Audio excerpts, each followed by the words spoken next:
Testing 1, 2, 3.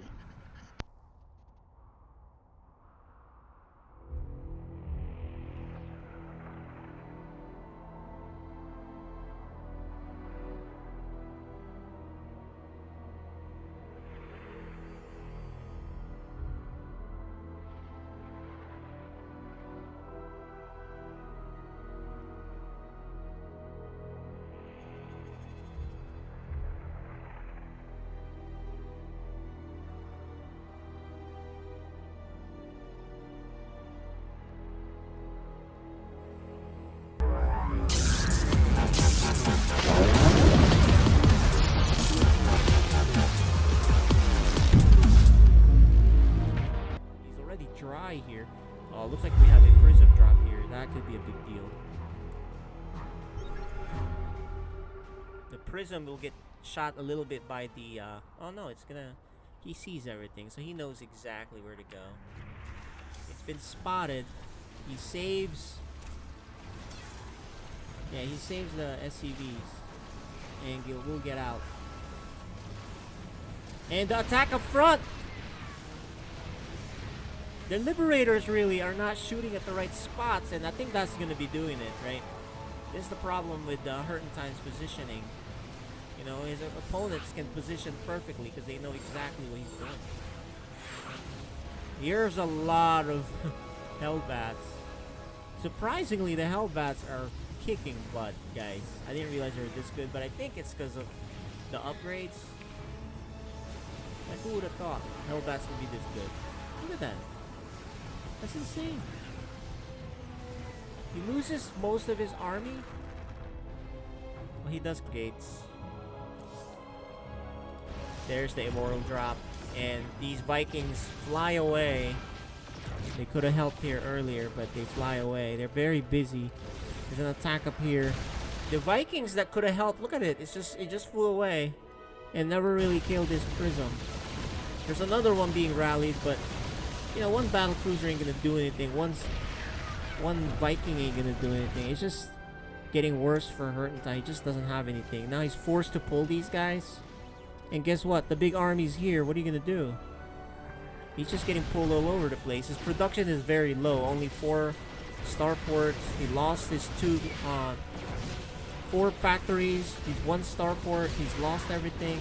He's just a little too slow on this match, right? He could have done it, but he's just a little too slow to win the game like this.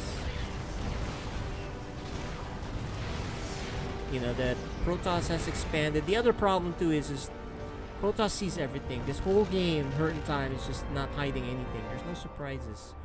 So, you know, Protoss, what he's been doing is just kind of expand everywhere, make more stuff, and harass where you're not. That's it. And yeah, this is just, you know, it started off well, but unfortunately, he just does not have enough. He had a chance, but he does crush him in game 1. The Cyclone will lock on the Viking, who will land right away. And oh, nice pickup on the Viking there, actually. So I wouldn't lift this if I was you. He is just gonna do damage. He's just gonna trade. This is a really good amount of damage with 9 workers killed. Yeah, this is really good damage for Hertentine. He is gonna lose this whole workers, but look at the worker count. Now instantly, Hertentine is up. And look, there's an F2 here. You can tell Ghost Chant F2 back. But look at this huge army here by Ghost Chant. Cyclone will run into it. Hertentine, if he, oh shoot, he needs to get on the high ground and then really siege like ASAP. There it is. He sieges, but actually Ghost Chant is going on the right side, so he needs the Marines and tanks there. Here it is. Who can control better? Who can siege faster? Hertentine, the siege, medevac heal, the tanks. I think he's gonna clean up. Hertentine. Very nice play. Oh, and this is a big attack. He's not gonna survive this. I don't care how good your micro is here. Look at how much units that is. There's 4 tanks. And only 2 tanks in the back here. He's ready to crush you. The reinforcements are too far. I think he just now queued things here too. So the one thing we notice about Hurting Time, like I said this before, he doesn't queue stuff while executing commands, right? Like he doesn't hold down the key. He kind of does things one at a time. So you can see the difference here. And now the drop to draw fire. This should end it. You know, this is kind of good to see though what your weakness is as a player. And you know what the Hurting Time's weakness is? It's just like the miscontrols and not macroing. He's strategically really good, especially on his defense. However, he falls behind on players that macro well, and that's what's happening here. At this point, this is the 3rd game. It's a long 3rd game. Well, not that long. It's 12 minutes. So he should have been warmed up, but I think he's just inherently making misclicks here, and that should do it. He needs his production line. Once you're in Terran production line, that's it, right? You siege up, and that's going to be a GG. He's going to fight a little bit here, but, you know, 5 bases, gigantic supply in your face. This is really not, it's not possible to win at this point. So we should see a GG any minute now.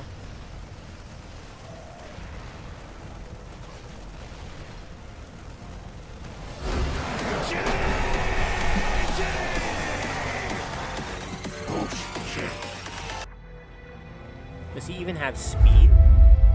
The Banelings don't even have speed, so they're very slow. Look how slow these are. And they're going the long way. But Malagat is not looking. Oh, man. There you go. That was very nice. Malagat loses all the workers there pretty much. Here's an attack on this base. There's a lot of lurkers here. But there's a lot of Void Rays. The Stim! The Storm? Is there Storm? No, yeah, there is Storm right there.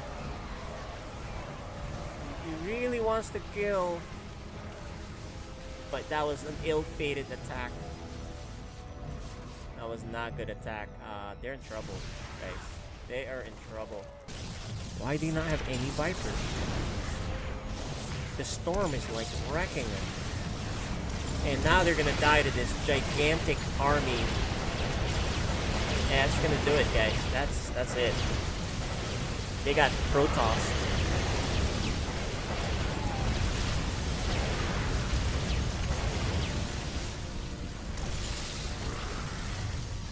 They're gonna go back and retreat, but okay, so maybe it's not gonna do it yet. Maybe they have a chance to still come back here. But the problem, look, this is the problem. Skytoss is so strong right now. You need Vipers, Corruptors, Vikings. And they're still stuck with Lings. So this has to go their way. Let's see what happens here. Doors are here. Doors are scary. Okay, the Vipers need to do their thing. Parasitic Bomb is beautiful. Lots of them. But I think he hit all the same things. Yeah, they hit all the same things. Oh, he F2? Did he F2 there? The Lurkers are standing strong. The Vikings are trying to micro. He needs that Viper. The Viper have anything? Where'd the Viper go? There's the Vipers. They can clean this up with the right parasitic bombs. The movement of the Lurkers, nice job. Thors are still here. They're still... It needs the energy. These Vipers need the energy.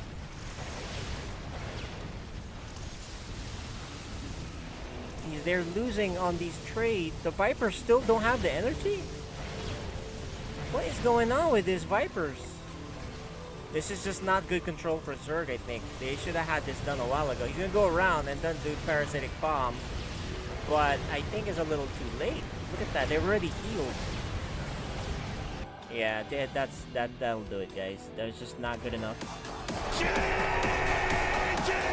Benzel takes the game. Benzel. Here it is. The Hellions. The tank. Is he gonna get too close? He just has to stay back here. The vision is key. And there you go. He's floating it up there. Good vision. The tank is shelling at him though. He needs to move back. He does. The Cyclone is coming out. 2 of them, in fact. The Vikings like, no, I don't want you to have vision. But remember, look, Mighty Ant has 700 minerals. He could have made 2 barracks, 2 command centers by now. Because making this lift is not a big deal, guys. Oh, why is he going up here?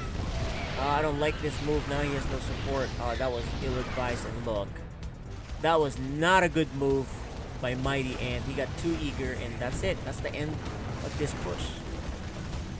And guess what? He has the command center. He has the base, right? The extra base. He has a bigger army. Mighty Ant is cooked. Bad fight, right?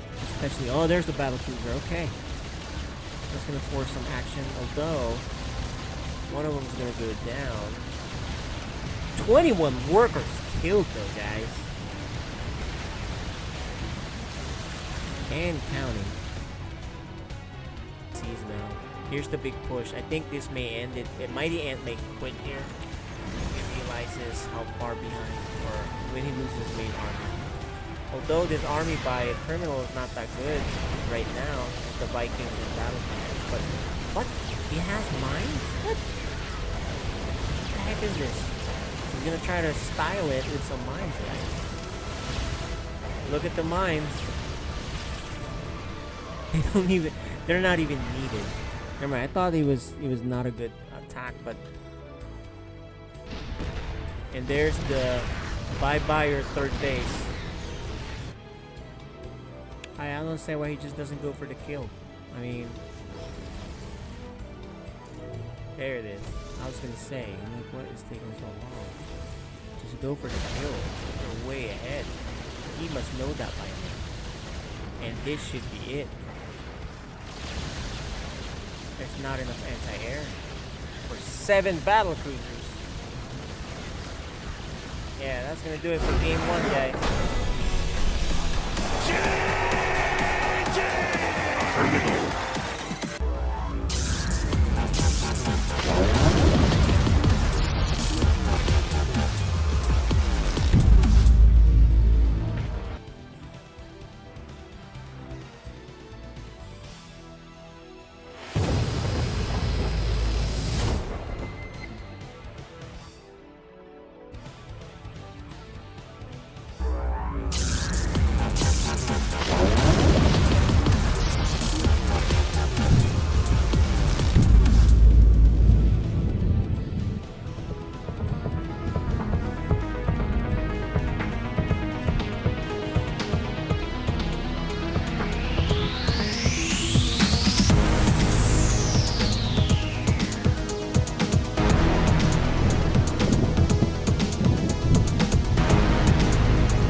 What's up, everyone? This is FSL Season 5. I'm your host tonight and going to be casting some really awesome games. I'm Seth.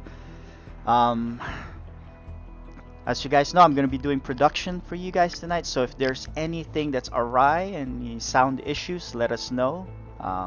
Type it in chat. But otherwise, I'm going to be driving tonight's production and looking forward to a lot of our games. We're going to be kicking off tonight, as you guys see our schedule. We're gonna move that Code B match between Mrs. Uber XL and Cloak to a little bit later on. Cloak is running a little bit behind schedule, so we'll give him time to get home and get settled. But instead, we're gonna be kicking off with Code A, Stu Blue versus Hyper Turtle. And speaking of that game, let's actually interview our players so we can get started. But before we do, this is day 22. Technically, it's day 23, but we skipped over last Friday. There were a lot of conflict schedules. Production could not go on, so we'd have to reschedule those games. But this is our 22nd day of our Season 5 in FSL. And let's get going. Let's bring over Stu Blue and Hyper Turtle here. Alright, joining me now are our players for tonight's match. Let me switch over here. We have here Hyper Turtle and Stu Blue. Gentlemen, how are you both doing? Let's start with Stu Blue. This is your first season in Code A. And you know, you're not doing too bad. You already have a game 1 under your belt already. And you're not out of the playoff race yet. And so this is a very important match for you tonight. How do you feel, and how do you like your chances for tonight's match? I've been just working on some builds I've been trying to do. Some builds I haven't done in a while. I've been working a lot, mainly on that, and just trying to get faster at everything. That's good. That's good. It's all about improving. Any specific strats that you're going to be employed tonight? I mean, you don't have to reveal it, but you know, anything specifically you're working on to snipe this all-around player here in Hyper Turtle? Not really. I'm just gonna try catching him off guard, maybe. And last question: what race did you prepare for? Because you know he can play all 3 races. Or you just kind of just laddered and just played your game and got ready for that? I practice against like mainly all of them, but I think I practice the most against Zerg. Gotcha. I saw that you played that the most. Gotcha. And you know, looks like Hyper Turtle here selected Zerg. You can change it anytime, right before the game starts. But let's talk to Hyper Turtle. Sure. How are you, sir? And how are you? How do you like your chances tonight against Stu Blue? I haven't been following him that closely. I've definitely been kind of working on my early game, especially kind of figuring out when to counterattack and when not to. But honestly, a lot of the time I've been spending achievement hunting lately. Gotcha. Bring stuff. So I'm guessing, I'm hoping that you got your main account back with all of those achievements. Where are you standing with the achievement points there, and what do you have remaining? Let's see. That's a good question. Got 11,780 achievement points. Nice. It's definitely a long road ahead of me if I want to get all the portraits. So Yeah, for me, I'm kind just of taking a break and just getting the ones that are just for points. And I'm a copy of Nature of the Beast too, so I've got to figure out how that ended. The Lost Starcraft story. Nice. Last question: are you gonna be playing Zerg all tonight, or are you gonna keep that open and see how the games Probably. go? I'm trying to keep on task with them, since that's mostly what I play alongside War Bunnies and teams. And teams, we're doing a lot better than I am one-on-ones. Just trying to keep the rhythm going. Gotcha. All right, and it looks like you guys are ready. We're gonna get started here. Good luck, have fun. We're gonna mute and deafen you, and we'll talk to you guys after the match. All right, let's mute and deafen our players here. We're gonna get started. Let me take myself out of here in the camera, and let's get going.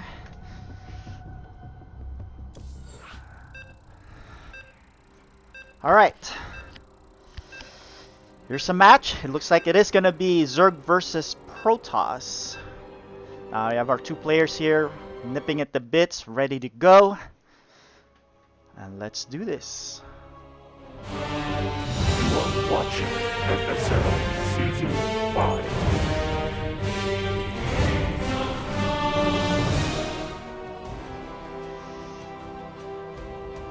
Alright, let's introduce our players here. Spawning. Ooh, there's a little bit of lag. Might be, is it me? Is it us? Is it we? Alright, let's pause it real quick. Game paused. Alright. We lost our observer.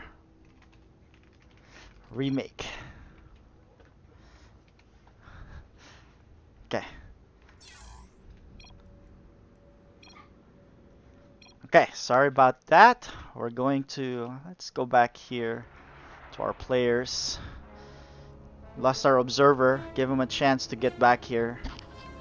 But yeah, this is a Code A match. The implications of this game. Let's look at our, actually let's see if we can take a look at the, before that let's get the lobby going so we can get our players in. Again, I'm gonna be doing production here and casting, so bear with me as we get this going. Hopefully some co-casters will join me through the night. I know Hyper Turtle is willing to help in the later games. Alright, so we are starting off with 2000 atmospheres. And let's invite our players here and get started.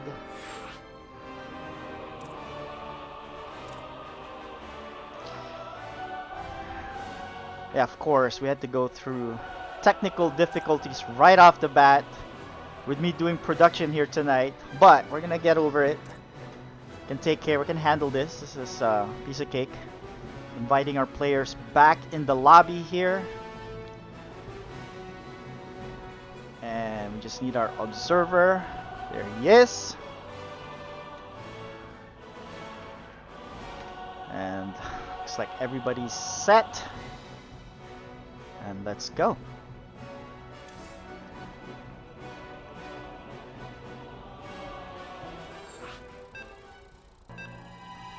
You are watching FSL Season 5.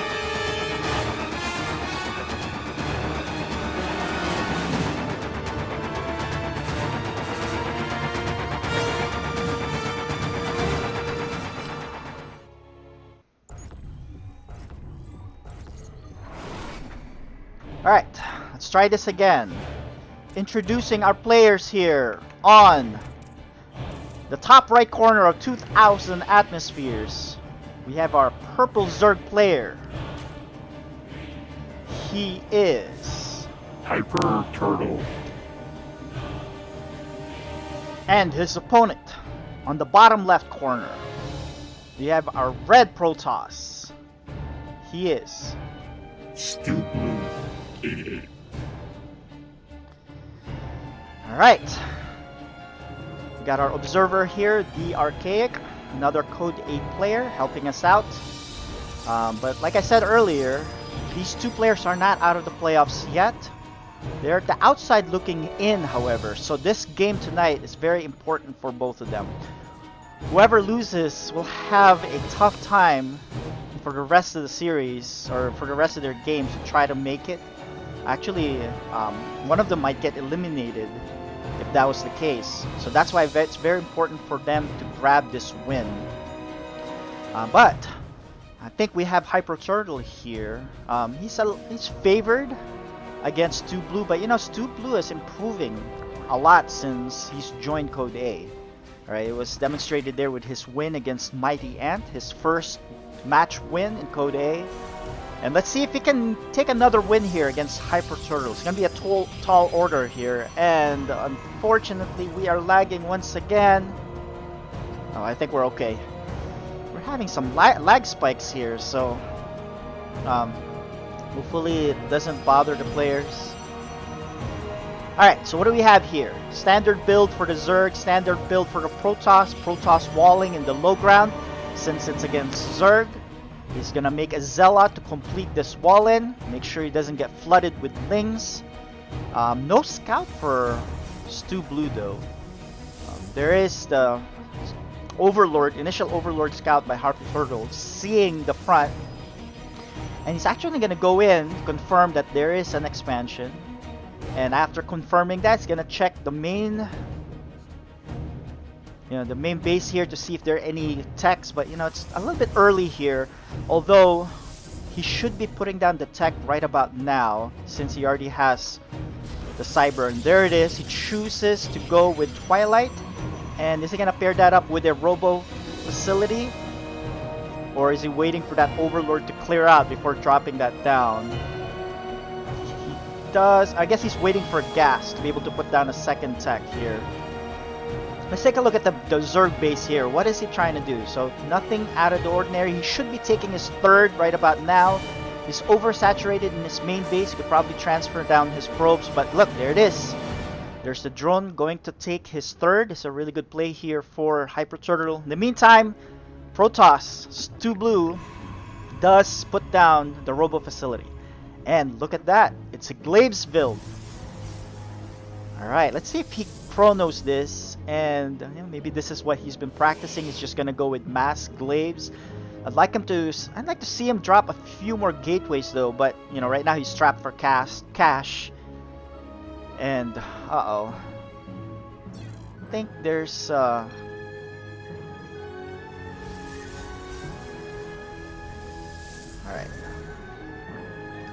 I think we're okay.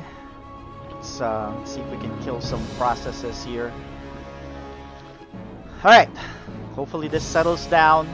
There's a wall here by Hyper Turtle in the front. It might help him against this Glaives build, but here is the War Prism and another gateway in production. So I think he's gonna get he's gonna go aggro here pretty soon. There is a Roach Warren and there are roaches in production, so this will help Hyper Turtle defend this.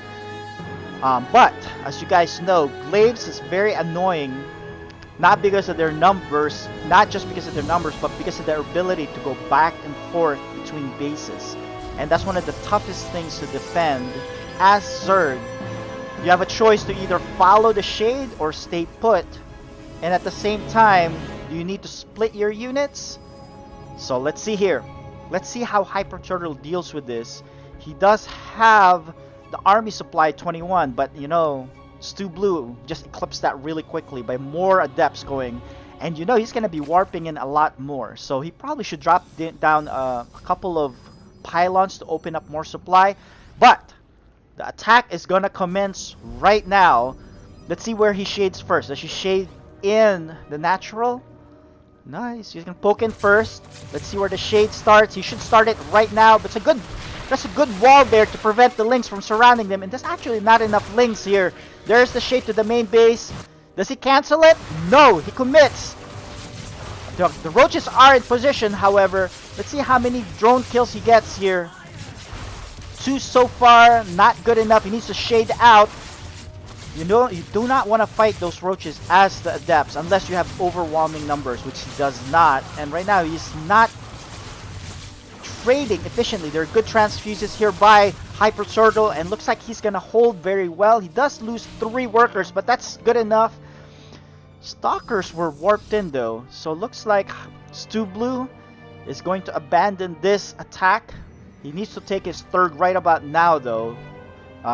They are looks like they are building a little bit of bank here.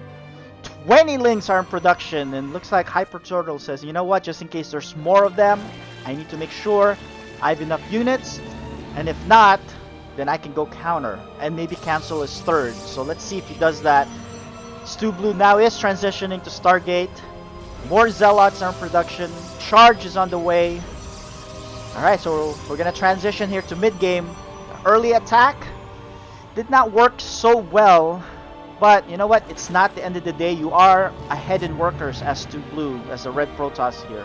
So you did well by forcing the Zerg to make fighting units instead of drones. And because of that, Hyper Turtle is behind in drones.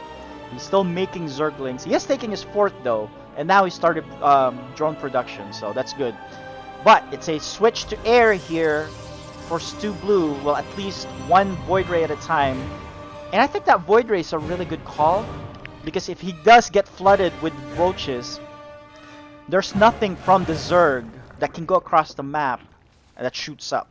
So that way he can be safe from any roach flood. Which, although it's not coming, there are a lot of lings that are just still defensive lings. There are a lot. Now, there are Hydras in production now, though. So, Let's see where Stu Blue takes this. They are even in supply. Looks like it's a really good even match here. You can see Stu Blue's improvement over the past year from Code B to Code A. And it really shows that he can hang with the rest of the Code A players here. Alright, so he's gonna... Let's see if he's gonna position himself to be able to help his third easily. Could probably move up a little bit. But let's just... I think he's in good shape. He has a supply lead. But the longer he waits though, there's a timer because Zerg is now transitioning to lurkers. And in response, we have Stu Blue going for Psystorm. Alright, so AoE versus AoE here. I really like where these two are at. They're responding to each other. And look at that money and the bank. They've spent it. And they're really spending their money. Ooh! Look at that. Nidus for the Zerg. Now, does he have spotters all over? He does have one Overlord on the northwest base and the Changeling right in the middle of the base of the Protoss. So this is going to be a matter of, is Stu Blue going to know or hear the Nidus that's going to be popping out really soon? There are a lot of units that he's probably going to load up now. Nidus is done. Let's see if he starts it. Where is the Nidus? The Nidus is over there. It's not loaded yet. And Nidus has not been started. In the meantime, shield batteries are in production for Stu Blue. Where did he put the shield batteries? Right in the middle of the second and third. Lurker production has started. Okay. Alright, so I like Stu Blue's supply here. 132. He matches the Zerg in supply. And you know, if it's an even supply with Protoss and Zerg, Protoss has a lot of power units. But the problem here is these power units do not have an observer yet. I don't see any observers on the map. There are no observers in this unit count. So with these lurkers popping up, this is going to be a problem. It doesn't look like he sees it. He's not reacting to this. And this is going to spell trouble because those lurkers are basically unkillable once they burrow there and you do not have observers. And here it is. Queen leads off the push here. Is he going to drop down to creep tumor? He does to extend the creep. And here's Stu Blue reacting. Does need to make an observer because otherwise these lurkers is just going to shred his army. There's an observer in the production tab. But is it going to be in time? He's going to back up. And that is the problem. He cannot engage. Look at that Psystorm. Psystorm does hit. It's a nice Psystorm there on the back line. He needs that observer ASAP, and it does pop out. Let's see, it takes out the first lurker in the front lines. There are 5 more behind the enemy, behind the Nexus. 6-1 moves up. The problem here now is there enough anti-air, but that one Void Ray is very low in health. Another Void Ray is in production. Alright. So Stu Blue, what does Stu Blue do? Actually, he says, forget this. I'm gonna go counter attack. At the same time, Hyper Turtle sends another set of units to go to the third, and this is actually gonna get very chaotic here. Let's see who handles this better. Hyper Turtle's in a better position because he's already doing damage in the main base. He's already gonna pick off the third. But let's see how well he handles this counter attack, because if Stu Blue kills off the main base and kills off the key buildings, it's gonna be hard for him to win in the end here. But he is in a good position. He has a higher supply count for army. Stu Blue's already preparing for the base trade here. It's just a chaotic game. Both sides just duking it out. Alright, but there's a set of lurkers up in the high ground. He does not see. Does he see that? There are no. Where's the observer? The observer is nowhere to be found. Did it get picked off? Alright. But the supply is still almost the same. But yeah, Hyper Turtle has a lot more in production here, and it's going to be popping out really soon. But at the same time, there is no... And so I think he realizes this. At the end of the day, Hyper Turtle outlasts Stu Blue in the base trade. But he did have the better starting point during that time by initiating the battle in his on Protoss' side with the Nidus. That lack of observer there actually set Stu Blue back, because I think if he had the observer ahead of time, I think he would have fared very well in that initial battle. But instead, he lost a lot of units just trying to react to it, and then finally realizing that there are lurkers, and then making the observer afterwards. So, but it was a good game for both. You can really see how close they are matched wise. And so let's see with game number 2.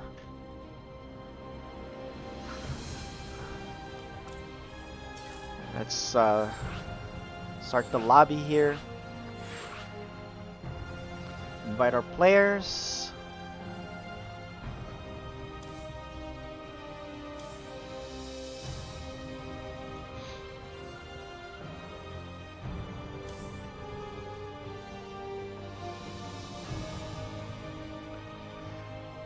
Alright, so on chat we've got fans for both sides, for both Stu Blue and Hyper Turtle. They need your energy. They need this win to keep up with the other players for the playoff spot. And looks like players are in the lobby. Our second map is Glittering Ashes.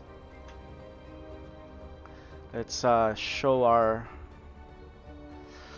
Vetoes here. We have Atmospheres, 2000 Atmospheres, followed by Glittering Ashes and Berlingrad if necessary.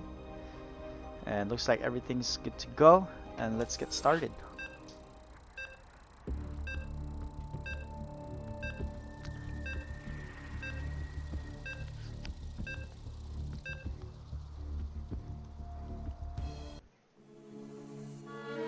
You are watching FSL Season 5.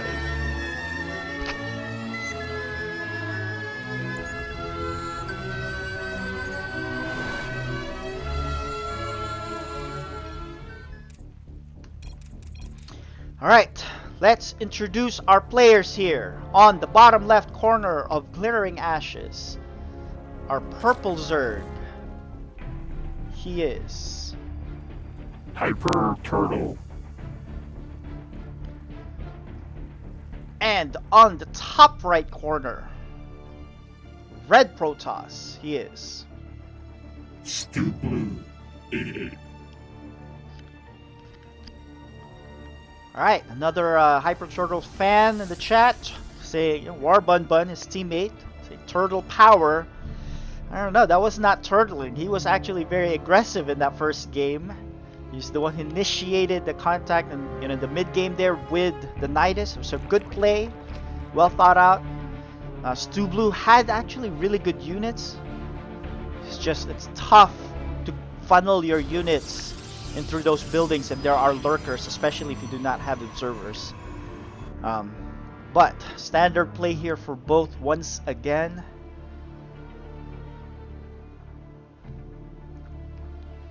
Alright, so let's see. We have to update our players here. Nope, not Stu Blue. There you go. Hyper Turtle 1-0. Oh, we got another Stu Blue. Mizelle's cheering for Stu Blue. Yeah, War Bun Bun says he needs 30 more workers. Yeah, I mean, he was short on the workers there typically in that point in time as Zerg.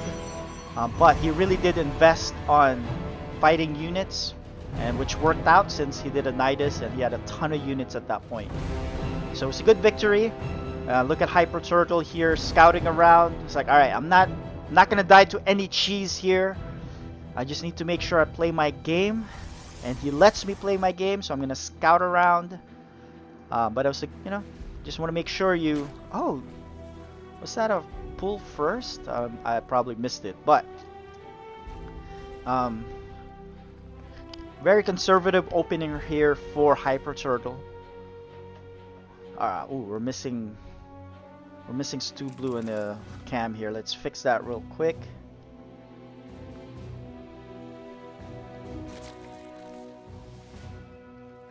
Ooh, I think we lost his cam, that's why. Alright, we're gonna have to ask him to put it back after this game. Alright, so what do we have here? Early links, he's gonna send it across. It's just gonna be scouting, and I think it can slip through this one zealot because this wall is not tight. Now, if he just attack moves, it's not gonna go through. This zealot can take care of these lings because it'll have a hard time to surrounding it initially. But he can definitely just slip through, and let's see what he does here. Does he fight it? No, he slips through. Good move here by Hyper Turtle. He's gonna look around, see what's up, and let's see if he attacks with the workers. There you go. He does pull the workers, followed by the zealot right behind, and he should be able to clean this up. Good job here for Stu Blue. Does lose 2 workers. There are more lings here, and more lings in production, in fact. Uh-oh. I think Hyper Turtle recognized that the wall is not tight, and he can do a lot of damage here. Void Ray is in production, but we all know how fast Void Ray, or more so how slow the Void Ray kills the lings. If there are a ton of lings, 1 Void Ray is really not enough. There are 2 zealots, but this time they are shoulder to shoulder with each other, and so they might be able to, yeah, although 1 zealot's a little bit front forward there, so, but they can take care of a few lings.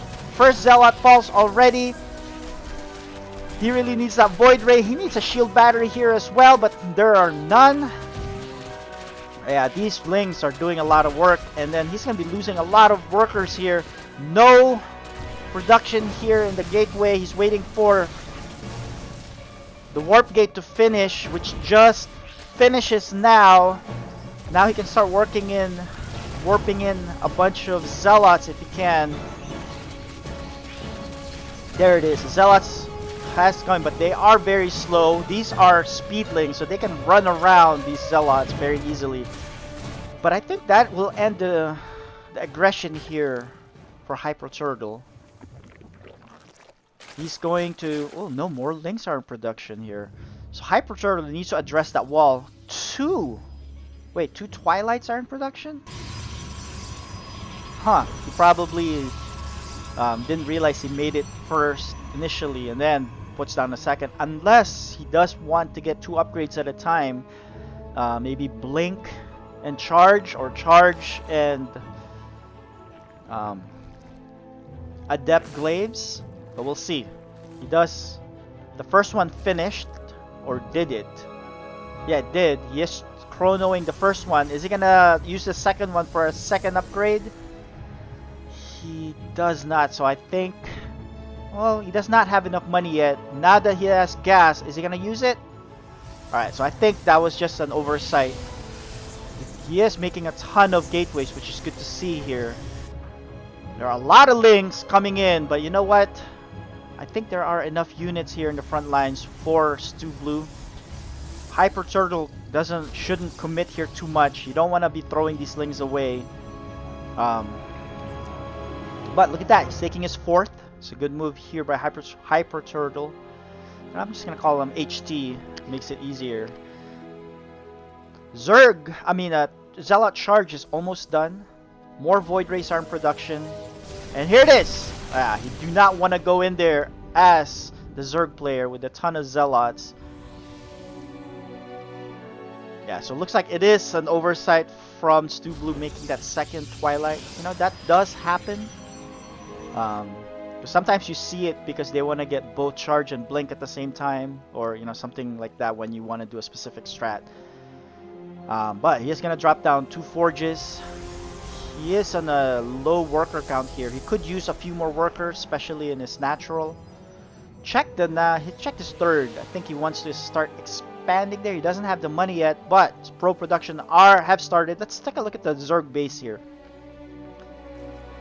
Zerg is just powering up on 4 bases. Hydras, more workers here.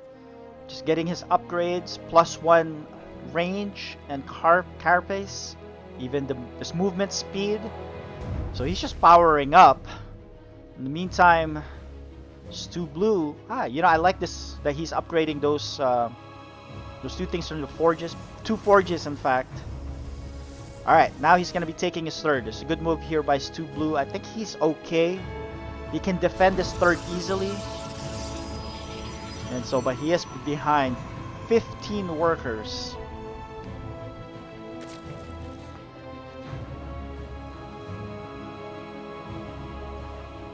Alright, Spire on the way. It's a good move here by our Zerg player. And Baneling Nest is done. Let's see if he gets Baneling Speed at the same as well.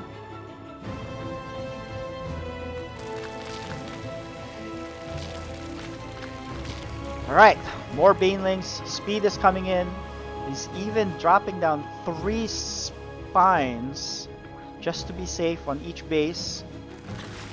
But look at Stu Blue. He's matching, actually exceeds the supply. Yes, a huge army count. Mostly in Zealots. There's a few Void Rays sprinkled in there. But, that's a nice strat here. Just Void Ray Zealot. You need some sort of AoE, which the Banelings provide. So, which he is, he did morph in a lot of Banelings. But, there's a good move here by Stu Blue, dropping down a Robo Facility. Corruptors have started. Well, at least one Corruptor. But you know what? Corruptors are not very good against a ton of Void Rays.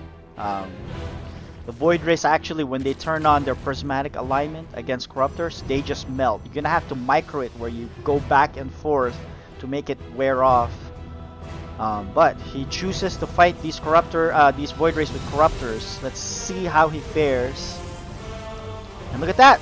Stu Blue's third base is fully saturated. It's a good job. Let's see if he takes his fourth sometime soon. More Void Rays are in production, so yeah. Once you start getting to these obscene amount of Void Rays, as Zerg, you're gonna need either a ton of Hydras or you need Parasitic Bomb. Stu Blue needs static defenses, Mizel said. Yeah, he does need some shield batteries in his third, but it doesn't look like our Zerg player wants to get aggressive here. So he's trying to make sure he spends his money well, like the fact that he's still upgrading, getting his +1 air. But yeah, I mean, a few shield batteries there would make would help and do wonders if the Zerg does decide to attack. But double observer production. The second one's already on its way. This time he doesn't want to get caught with his pants down with those lurkers, so he already has one. A second one's on the way. Changeling here, Hyper Turtle does a good job sending changelings to scout here and there. He wants to confirm what kind of set of units am I dealing with. Alright, I'm dealing with a ton of Zealots and Void Rays. His response is a ton of Lings. Is he going to convert them into Banelings? Alright. The attack is going to commence here. The fourth is on its way for Stu Blue. Let's see how fast he reacts here, seeing all of these Lings. Does he react now? Yes, not. There it is. He needs to cancel that because that is going to get killed otherwise. And he does in time. Good move there.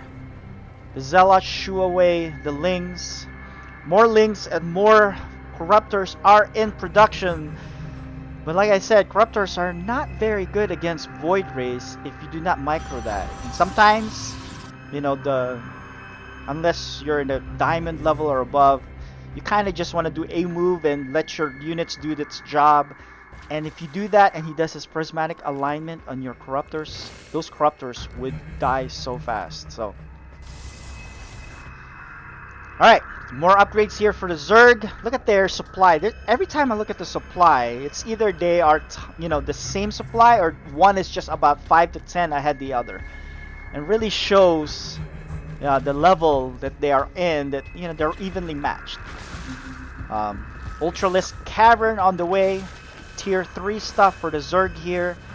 But look at that, Stu Blue is just upgrading like a madman, and he has had enough. Yes, looked at his supply, and they are gonna meet in the middle. Well, somewhat in the middle, and let's see who wins this battle.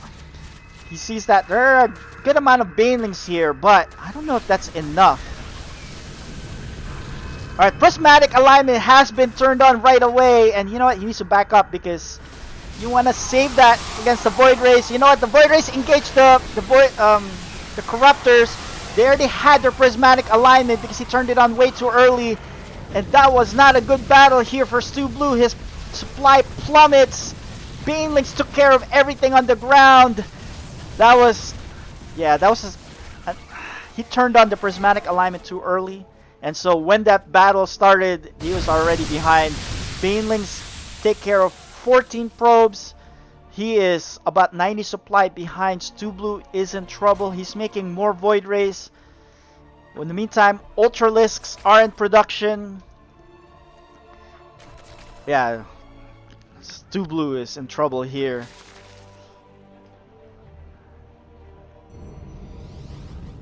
Alright, so more Void Rays are in front. Let's see how many Corruptors are on the field here. Look at the unit count. There's only 6. And so there are only 2 Void Rays though, so it's there's enough Hydras here to take care of the Void Rays. There are 2 Void Ray production at a time here.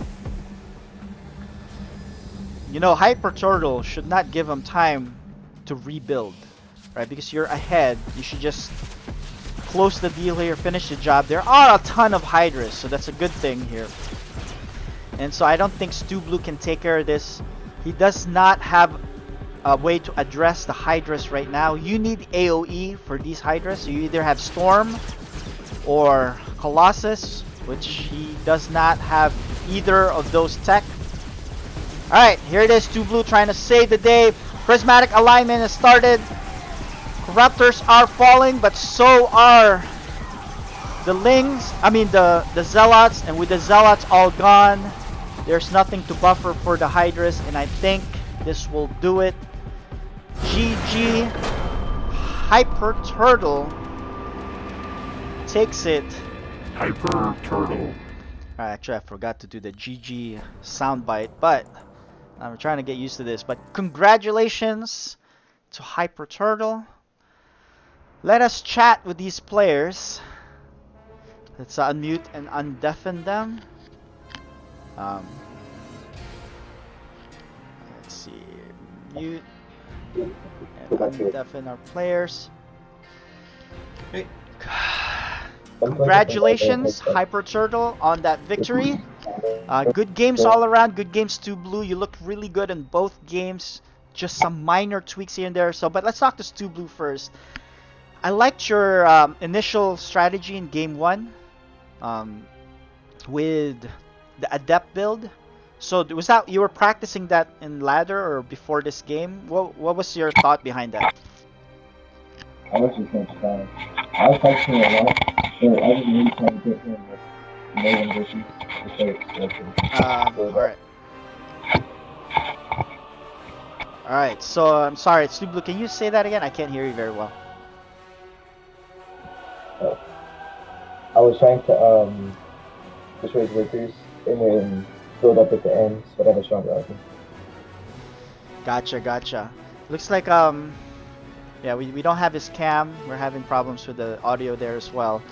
But you look good in both games. I think if you watch the replay and watch the VOD, you can pick up a few things to iron out the remaining of the strategies just to get that victory.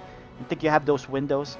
But good games. Look forward to seeing you again in your future match. I think you're going to be... You might do a replay here with Deepu, but I'll let you guys work it out. In the meantime, congratulations, Hyper Turtle. Thank you. Well win. Look very comfortable as Zerg. That was a really good strategy there. Let's start with game number 1. Did you plan to do a Nidus from the get-go there, or you just kind of did it? No, it was... I saw the early Twilight Council. I thought he was going DTs, so I was getting prepared for that. So that was my big focus. Fortunately, Roaches do pretty well against Adepts too. Then it was an open and I saw him, and it didn't look like he had much in the way of defenses back there, so that's the route I took. One of the big things that a big revelation I got from my previous games this season is when I've survived early rushes and pressures, I've usually overreacted and jumped to counterattack whether I was damaged badly or not. So a big thing I've been working on is just, when I'm ahead, get further ahead. Yeah, and I realized that also in game number 2, where I think you went through a ton of links in response to what you saw. I think you saw the wall, and there's a big opening there. Was that, did you? I guess you weren't planning on. It was just a response to what you saw. Is that correct? Yeah, and I've lost enough Protoss games to know an opening when I see it and how to take advantage of it because I've had a lot of pain when I've misplaced one of those buildings, and then after that, just didn't want to overextend. I wanted to make sure that I kept my production going. I definitely let some minerals pile up there, but I was ready to use them afterwards. Yeah, no. I mean, your production was well done. I think the only few changes you could make, your teammate Warbun even mentioned it in the chat, right? I think you can shoot up in the drones and before you commence your attack. But those attacks were well timed, and the engagement themselves was really well done as well. So congratulations. Good luck on your future games. I think you're still in good position for the playoffs. You just need to keep winning. And we'll see you soon. Now, we're going to be going into Code B here. So if you want to stay, you can help me cast. That is up to you. All right, if you give me the basics about where to watch. Yeah, so, well, you're just going to be following the observer. So you're going to press, I think, either 3 or 4. And then we just follow that and we just cast it from there. So, sounds good to me. With that, let's see if we can jump into our next game, our Code B game between Mrs. Uber XL, though I do not see her yet. So in the meantime, let's take a quick break and we will come back and set up the next game. So we'll be right back.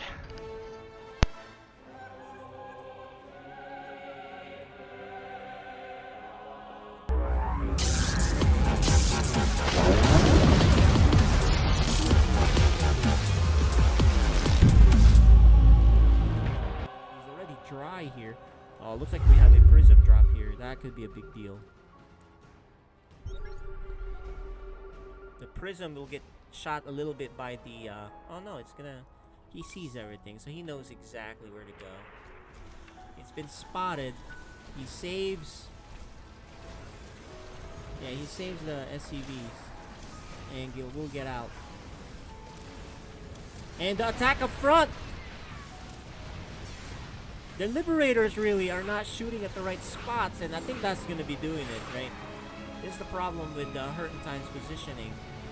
You know, his opponents can position perfectly because they know exactly what he's doing.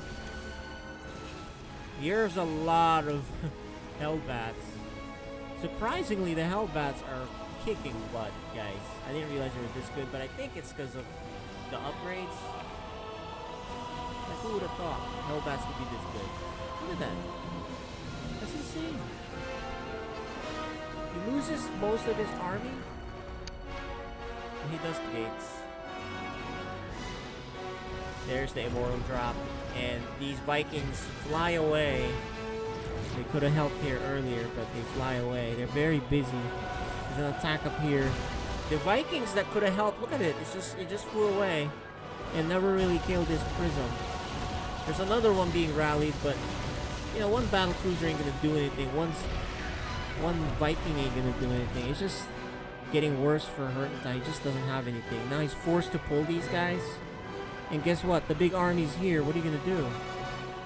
He's just getting pulled all over the place. His production is very low. Only 4 starports. He lost his 4 factories. He's 1 starport. He's lost everything. He's just a little too slow on this match, right? He could have done it, but he's just a little too slow to win the game like this. You know, that Protoss has expanded. The other problem too is Protoss sees everything. This whole game, Hurtentine, is just not hiding anything. There's no surprises. So, you know, Protoss, what he's been doing is just kind of expand everywhere, make more stuff, and harass where you're not. That's it. And yeah, this is just, you know, it started off well, but unfortunately, he just does not have enough. He had a chance, but he does crush him in game 1. The Cyclone will lock on the Viking, who will land right away. And oh, nice pickup on the Viking there actually. So I wouldn't lift this if I was you. He's just gonna do damage. He's just gonna trade. This is a really good amount of damage with 9 workers killed. Yeah, this is really good damage for Hurting Time. He's gonna lose this whole workers, but look at the worker count. Now instantly, Hurting Time is up. And look, there's an F2 here. You can tell Ghost Chant F2 back. But look at this huge army here by Ghost Chant. Cyclone will run into it. Hurting Time. If he, oh shoot, he needs to get on the high ground and then really siege like ASAP. There it is. He sieges, but actually Ghost Chant is going on the right side.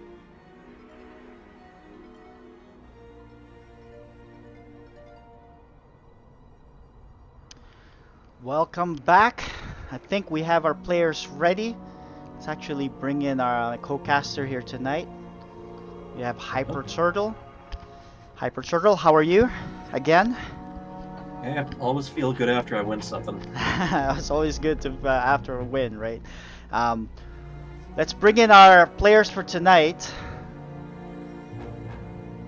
Joining us now, we have both Cloak and Mrs. Uber XL. Ladies and gentlemen, how are you both doing? Let's start with Mrs. Uber XL. How are you, number one, and how's practice been going, and what are your chances for tonight? What do you think your chances are tonight's game? Can you hear us, Mrs. Uber XL? All right. So doesn't look like she can hear us. All right, let's get that figured out. In the meantime, let's start with Cloak then. Cloak, can you hear us? Yeah. There you go. My man. It was a tough loss in your last game. And let's see if you can right the ship here. How's practice been going? And how do you like your chances tonight? Practice has been going well. I make sure now, at least I've been practicing getting one of my little probes. You can't hear me? I can hear you. Keep going. Okay. All right. Make sure one of my little probes, either a gate scout, really a gate scout, so you can hear. and then same with the Terrans, just whatever, whichever my, production guys just, I check, I make a lap twice now. Gotcha. It helped out. I haven't got beat by a rush lately, but we'll see. Just try to keep these mechanics down. Gotcha. Hyper Turtle, my co-caster, do you have any questions here for our player Cloak? You gotten more comfortable taking on Protoss? Learn some. How to beat them or use them? To use them, I kind of the basics, but it's still battle composition. Is what I need to. Once I get past the Twilight Council, that's where I'm like, okay, what do I do next? Kind of moment is. That's where my trouble is. Right after that, about after 5-8 minutes of the game, it's kind of like, where do I go? Where's my direction? Yeah, Protoss is known as the race that kind of branches in one of 3 directions. All right. Yeah. Looks like Mrs. Supercell is working out their settings here. But let's move on to Mrs. Supercell. Go. Actually, she's taking out her. I'm not deaf. Oh, there you go. I can hear you. Can you guys hear us, Mrs. Super XL? Nothing? Test 1, 2, 3. Alright. It's not that, there's work. It's just plain work. Uh-oh. Alright, well, let's keep talking to Cloak here. Yep. Let's move Uber XL down to lobby 1 while they work it out. But Cloak, so I see you have Terran selected. Yep. Are you planning to play Terran tonight? Just because you're getting more comfortable with it? I'm getting a little bit more comfortable with it. I play with it much, but essentially, it's not a throwaway game, but I'm a playoff, so I might as well play with them. I'll play with flip between Protoss and them depending on how the first game matches up. Nothing wrong with starting from a better position, right? So just see what I can do with the Marines. Say that again, Hyper Turtle. I'm sorry.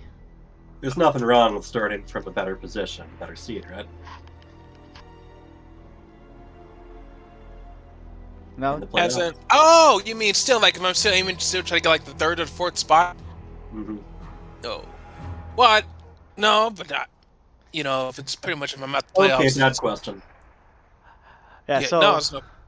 Yeah, unfortunately, let's take a look at the, while we're waiting for Mrs. Super Excel here, let's take a look at the standings here.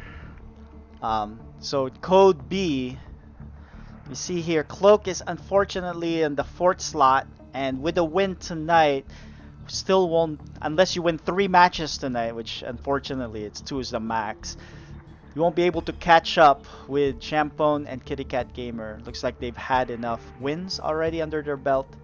And so I think both Cloak and Miss Uber Excel have been eliminated. We have our top 3.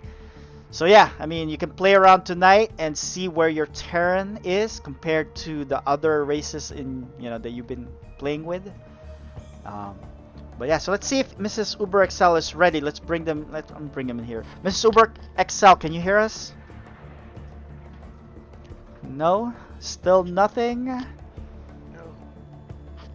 Alright, we're gonna have to probably skip our interviews here. We're just gonna go right into it and get started.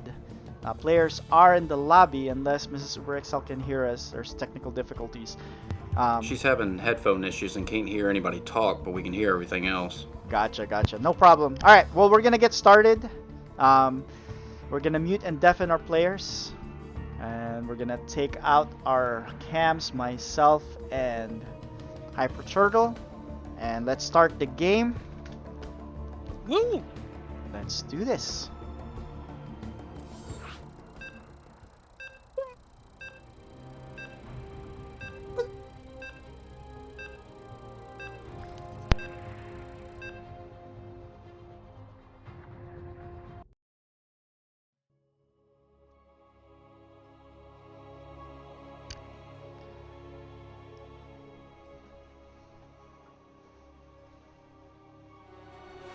You are watching FSL Season 5.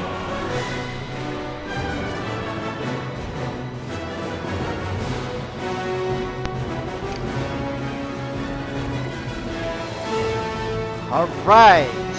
Actually, let's have so Hyper Turtle, since it's your first cast with us. So what you do is you press 3 so you can follow the observer. So let's go ahead. Can you introduce our top right player? In the upper right, the orange Terran. Low. And go ahead with it to bottom left corner as well. And in the bottom left, our light blue Protoss Mrs. Uber XL. Yeah, actually, you don't need to say their name since the intro does Oh. that already. But this is gonna be pretty cool game here. What do you expect here for both our players? Well, I've noticed when people get starting up, they usually start out with a whole lot of offense or a whole lot of defense.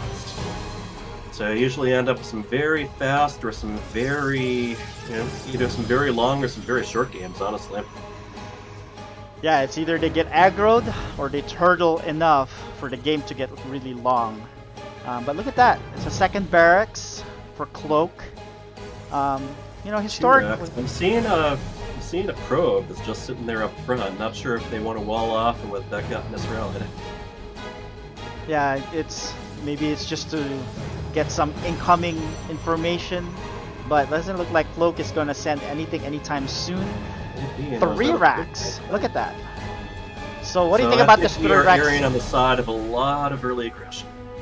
Yeah, what do you think about this 3 racks? As a Terran player, how often do you employ the 3 rack strategy? Not very often. Usually after 2 racks or 1 racks, I want some tech to back it up. Yeah, totally.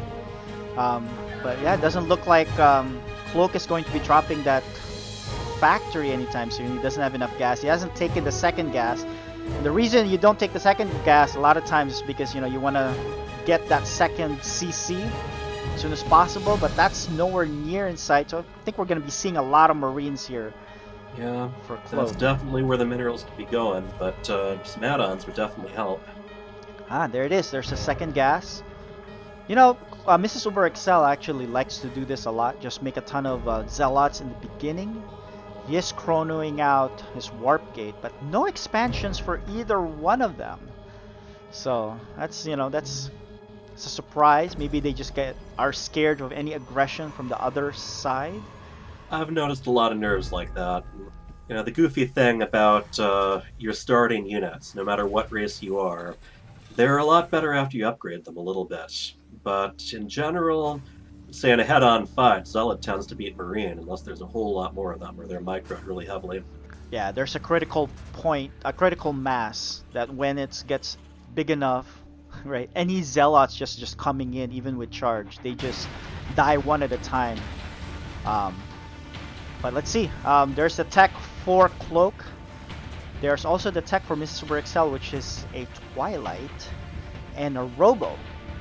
So alright, but still no expansion. They're both one basing it. But looks like Mr. Super Excel is going to be getting ready to take his natural, and he's going to do so now. More Marines are in production here, but no stim. Look at that. He has both tech labs. 2 tech labs, yeah. I don't so- see any Marauders either. Yeah, so I think he was thinking about getting stim and combat shields at the same time. But look, he's strapped for gas, so that's why he can't upgrade him. So in the meantime, he's just gonna be keep making Marines here with an armory. So I wonder what That's that not is going to for. help until they've actually got some factory exploratory units out. Yeah, I mean the few reasons you get early armory, right? Is number one, if you want to get your Widow Mines to be permanent cloaked, or number two, you want to upgrade your mech units, or number three, you've already researched 1-1 for these Marines, and then you need to further upgrade your Marines, right? Which none of those are the case here. You're just gonna move out with a bunch of Marines. These Marines are going to be reaching the enemy base well before any major upgrades, although I see charge is almost done. Combat shield is coming up. Yeah, I think he's gonna damage these buildings, but then once the Zealots react, I think the Zealots will clean up. But let's just see how fast Uber Excel reacts when he does commit with these Marines. It doesn't look like he is yet, though. He's just posturing. In the meantime, I do like the fact that he's finally throwing in his CC. Here is the attack here for Cloak. A tricky thing is going to be keeping the Zealots close to the batteries and not letting the pylon that's powering the batteries get destroyed. Yeah, and unfortunately, those, it is the pylon. This is in the front lines. But he does not finish the job. Yeah, that is Zealots versus Marines right there. Yeah, especially to heal them something. Especially if you have the same number of Zealots and Marines, right? Of course, the Zealots will win that. There's a reason why they're twice as expensive. And with charge. So, all of that just compounds to that really one-sided battle there. So it's really, Marines were thrown away. Didn't really accomplish much. He almost got that pylon, but stopped short of killing it. But 4 more gateways here. I really like this for Mrs. Brixel. Typically, when you have newer players, tell them, alright, make 4 gateways per base, because they're not utilizing the warp-in cycles efficiently. And so when you do need a ton of units, you have enough gateways to just warp him in. So I like the fact that he's adding those. Yeah, early on, they call it the gateway explosion. You have your initial 2 or 3, but sometime fairly early in the game, you want to back them up with a lot more. And it's tricky, because if you're using a warp prism or a proxy, you're going to be warping in and looking at a different spot than where your gateways are, so it's tricky to chrono them. Definitely. But yeah, there's a balancing act whether you want to drop your, you do your gateway explosion at the same time macroing up, getting your third nexus, getting your upgrades. It's a tricky thing, but look at this. 4 Stargates. What do you think of this? Wasn't expecting it, but let me tell you, Stargate units are nice. They are nice to have. Yeah, here's you know what? These mines are permanently cloaked. There is no detection here for Mrs. Inside. And the first 2. I don't think there's a single cannon or observer out of Oh, That's painful. Only Now, if 7 he's though. smart, he'll put those two somewhere else. Let's see. He is not controlling them. He is still thinking about picking the second one up, and he does so. He is going to. Oh, there is detection. There is a observer. I'm sorry, we missed There it. it is, yeah. But Still, can only be in one place at a time, right? yeah. And I don't see a chrono going on in the robotics facility. Oh, you gotta Yeah, put them down. Don't just. Oh boy. All right. So he has. I mean, he has his screen here because he is controlling it, but he's thinking twice on where to put it. Still thinking twice, 3 times, 4 times, but there it is. It's gonna A lot of the burrow. time, the best thing to do is just do the attack, then go back to making more units. You know. All right. So this one did better, but all this does is even out the worker count, right? Which this is actually You put quite too much focus on your harassment. You're not making workers either. It's so important to hotkey your production facilities and keep the production going. definitely. And I'm seeing no, nothing's being definitely produced a here. little bit of a Protoss lead as far as supply goes. Uh-oh. These mines are gonna Oh, fire boy. once again. But this time, Only one each. the most inefficient double mine hit here. Actually, you could make it more inefficient by shooting at the gas probes and the probe entering the simulator at the same time. You don't get any, so not the Now, if case someone here. is microing against mines, what they'll try to do is just keep it down to one worker each. Sometimes it just works out that way.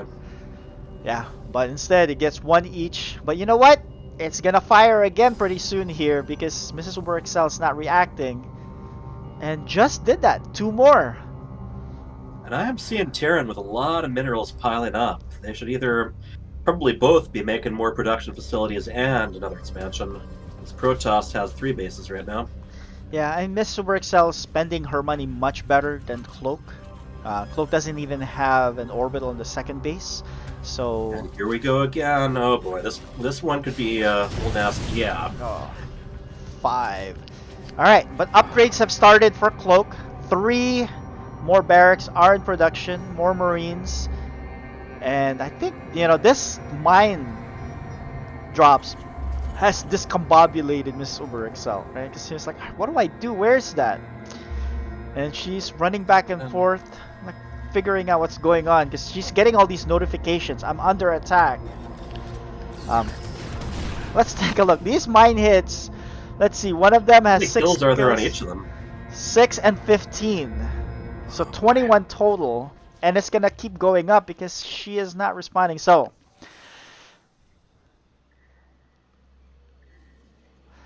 yeah, I mean, for Cyan, if you're listening, we can do coaching in between. So after this game, maybe you can give her coaching on how to deal with these mine drops or be aware on what's going on.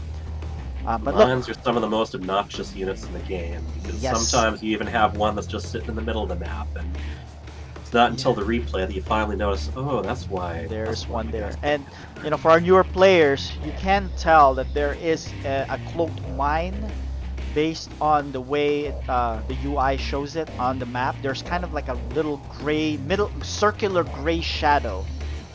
So you can tell, but it does not show up The in other your player can see those lines too, those targeting links. Yes, and they can see that as well. But like what you gotta be said, looking at the right place first, yeah. if it's in just scattered all over the map and you're just looking at your minimap, you're not gonna see them from the minimap. Your screen has to be on that spot to be able to recognize that the mines are there. So that's one of the more annoying things. But finally, there we go. That'll learn them. And still fires. And oh no! It's because the observer just popped out. But that observer, no, there's still one sitting there. yeah, it's out of vision boy. of that observer. Alright, so you know what? Cloak said, this That's is a really headache. working out well. Let me drop 2 more. Yeah.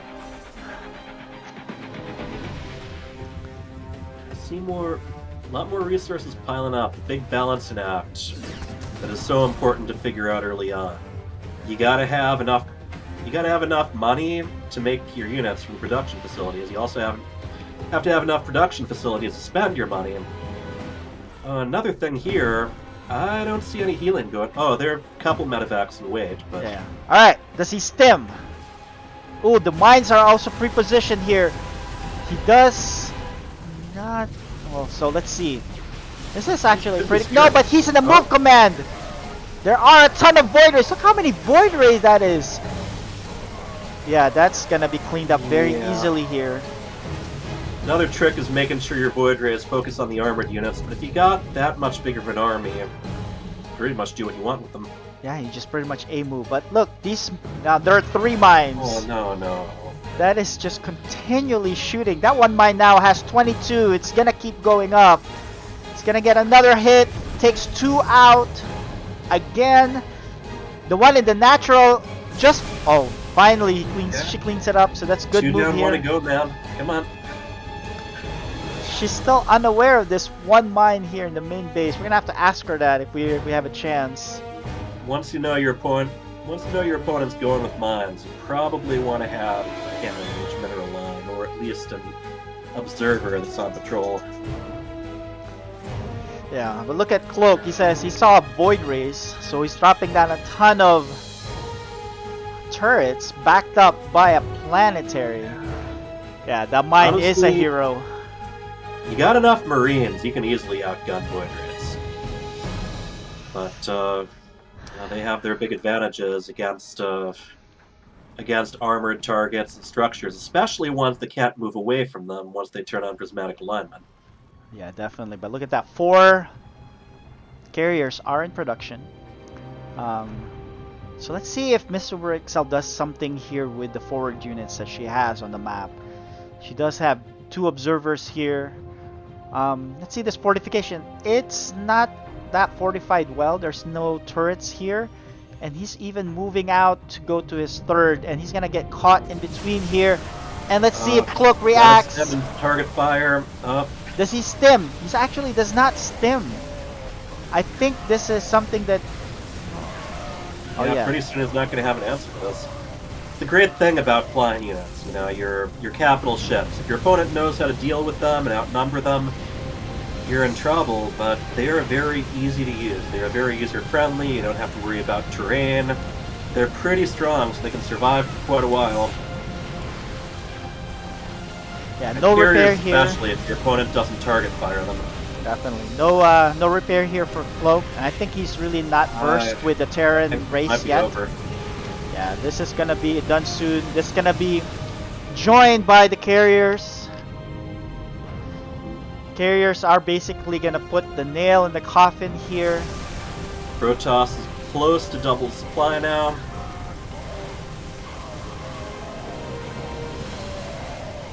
And this is it. I guess carriers usually need some guys that can survive long enough to do the damage. And Planetary Fortress, nice structure, but doesn't shoot up. No, they do not. And they are quickly dispatched. There's no mining here for Cloak. Now, this Widow mine can kill all of the probes on the map, but it still won't matter. There's This a game big... went long enough, sure, but it's not going to go much longer. Yeah, well, there's no way for the Terran, to be able to deal with this many air units. And there it is. Cloak agrees. GG, well played.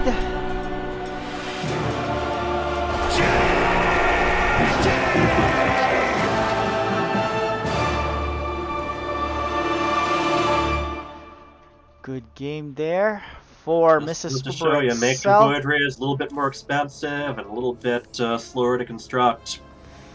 Only goes so far. Yeah, nice win there by Mr. Brixel. She made the right set of units, and the only thing, the only change that I would like to have her made is how to deal with these mines. And I think we saw Cyan there giving some quick coaching advice on, hey, good thing that was over at that point, because those mines were really doing a number on your mineral line. But yeah, so game number 2 is coming up. Let's take a look at the map vetoes that they have here. You see, game number 1 is in Glittering Ashes. Game number 2 is gonna be in our general, everybody likes this map, 2000 Atmospheres. And then finally, if we do have a 3rd game, it will be in Berlingrad. So More or less the standard ones with close early expansions and opposite quarters. Yeah, so get our players on the map. Let's get our production folks here. Get our observer in the game.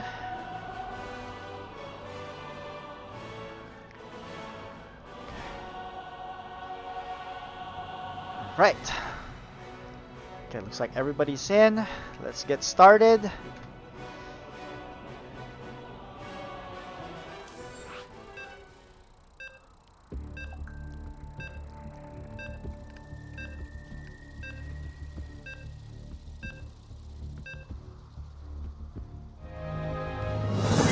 Watching FSL Season 5.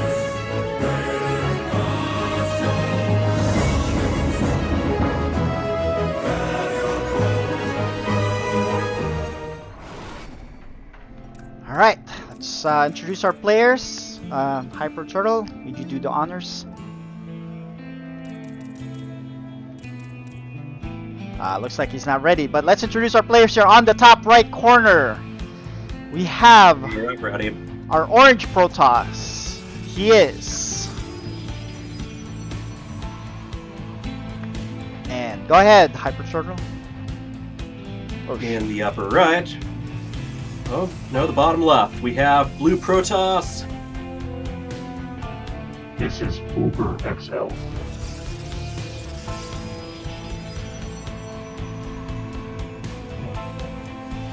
So we are both going Protoss this time. yeah, so this is Cloak's main race. So I think this is a better move here. He's more comfortable with the Protoss. And so this time I do favor him. I did favor Uber XL in the first game due to the fact that Cloak was playing Terran.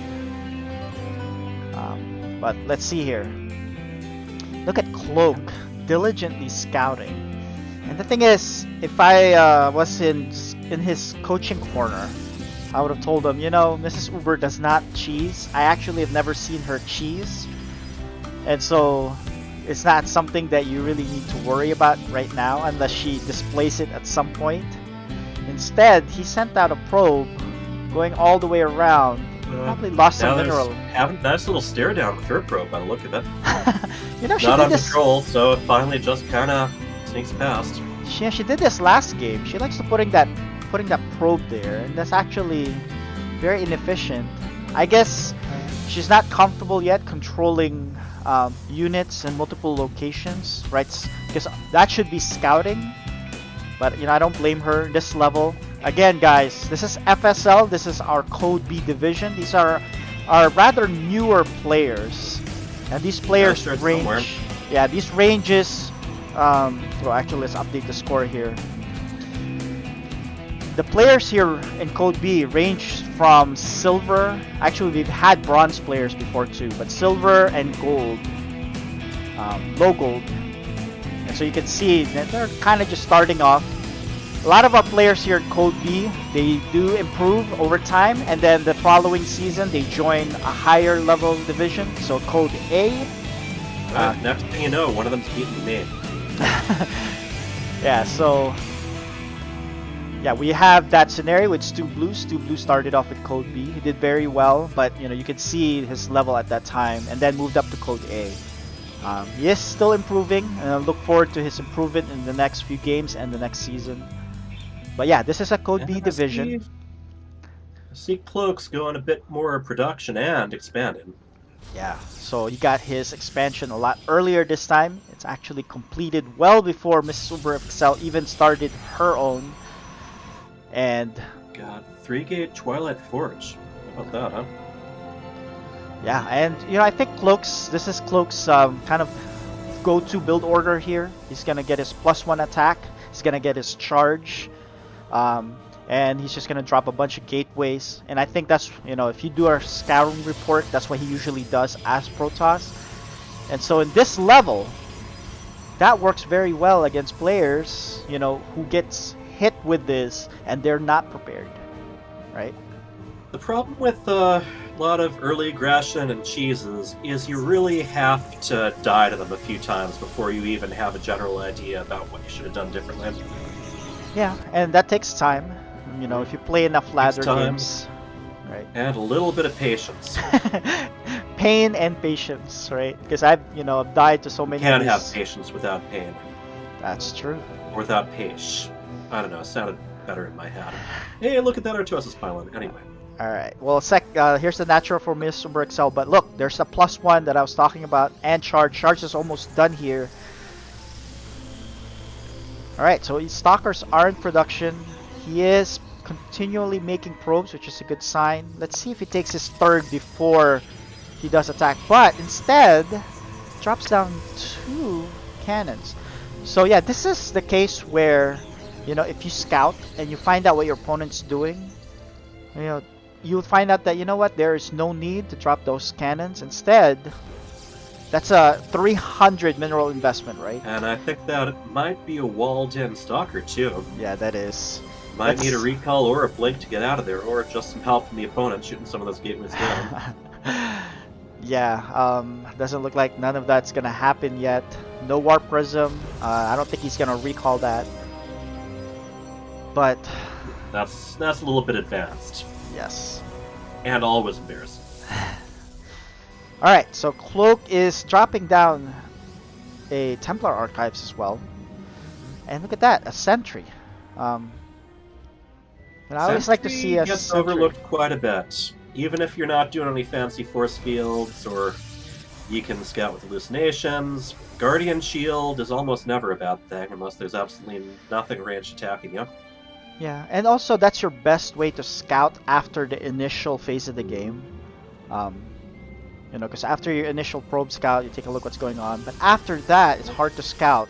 So that's where a Sentry comes in, where you can just... It's like a free scan. Yeah. I mean, it's like scanning. It costs energy. You don't have to risk any unit lives. Yeah, and then you can fly around. Unlike when you scan, you only really scan a specific portion of the map. But the advantage of a scan being it also reveals invisible units. Alright. Everything would take. Mrs. Uber XL, just like last game, drops down a few Stargates here. And you know what? Cloak is under the clock because I think Void Ray production is going to be starting. Look at that! Advanced play here by Cloak. Yeah, I like this. Sends now, out Gateway versus Stargate tends to favor Stargate by quite a bit.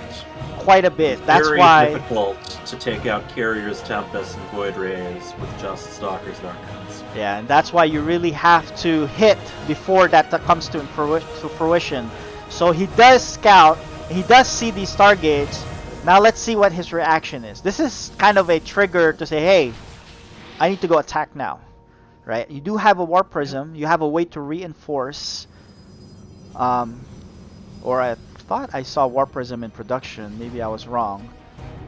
Once you make the investments in Air and Golden Armada, there's always a little bit of time before you can really roll them out. Most of them take a while to construct.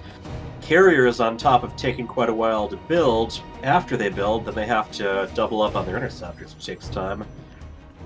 Yeah, So this... there is the soft portion where you can really take advantage if you do it Alright, at the right time. let's see Mr. Bix's reaction here. There is a good couple of shield batteries, but they got eliminated really quickly because of the pylon got sniped. And batteries only do so well if there's no units next to them, you know? Yeah, so look at Cloak is actually trying to target the units with the charge slot. Sometimes you're just gonna have to let them go. But the +1 really does matter here. Big time. With charge loss, there really is such a thing as over microwave. Sometimes you just want to trust them to do their own thing. Yes, and there's one Zealot in the mineral line of the natural here doing a lot of work. In the meantime, the Stalkers provide this funnel, oddly enough, against her Zealots. FSL has done a good job making sure there's multiple pylons powering those Stargates. Otherwise, this could be like instant death. Yeah, but looks like the game is not going to end here because there's nothing being reinforced. These Stalkers are eventually going to be cleaned up here. Look at Cloak trying to target down the pylons, but I don't think he can target all of them before any of the Void Rays come out. Stalkers are being worked in. Chrono too.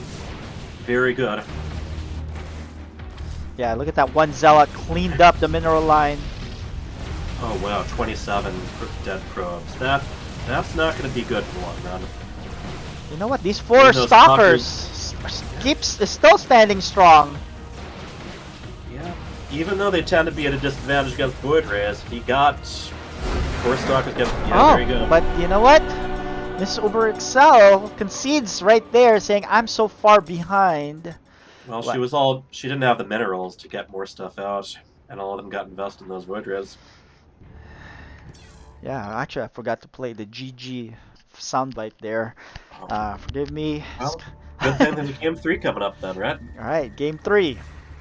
We have game 3 in, let's look at our map selections here. Game 3 is on Berlingrad. And let's set that up real quick. Cloak definitely had a lot more luck with Protoss, so I'm assuming he's probably going to stick with them here. Yeah, probably. What do you think about the map Berlingrad itself? You know, I'm one of those guys who kind of misses where there was a little bit more variety. You know, it's the same positional stuff, but definitely a very, very big main.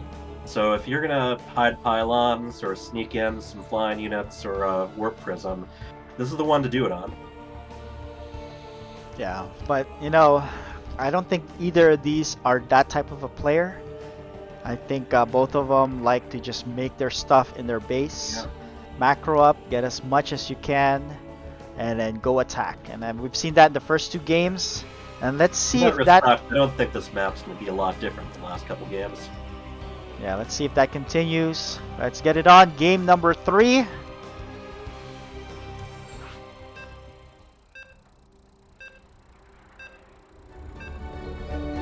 You are watching FSL Season 5.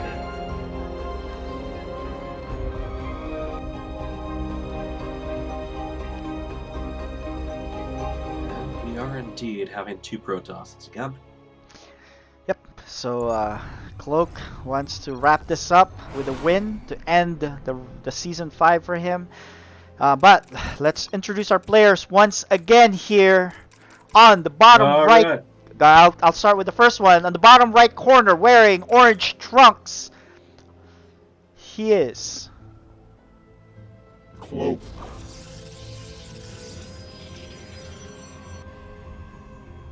And in the upper left, decked out in blue, we have...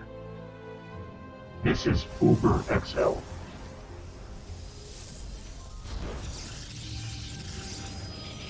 Once again, we are keeping the gateways pretty close to the Nexus for Mrs. Uber XL.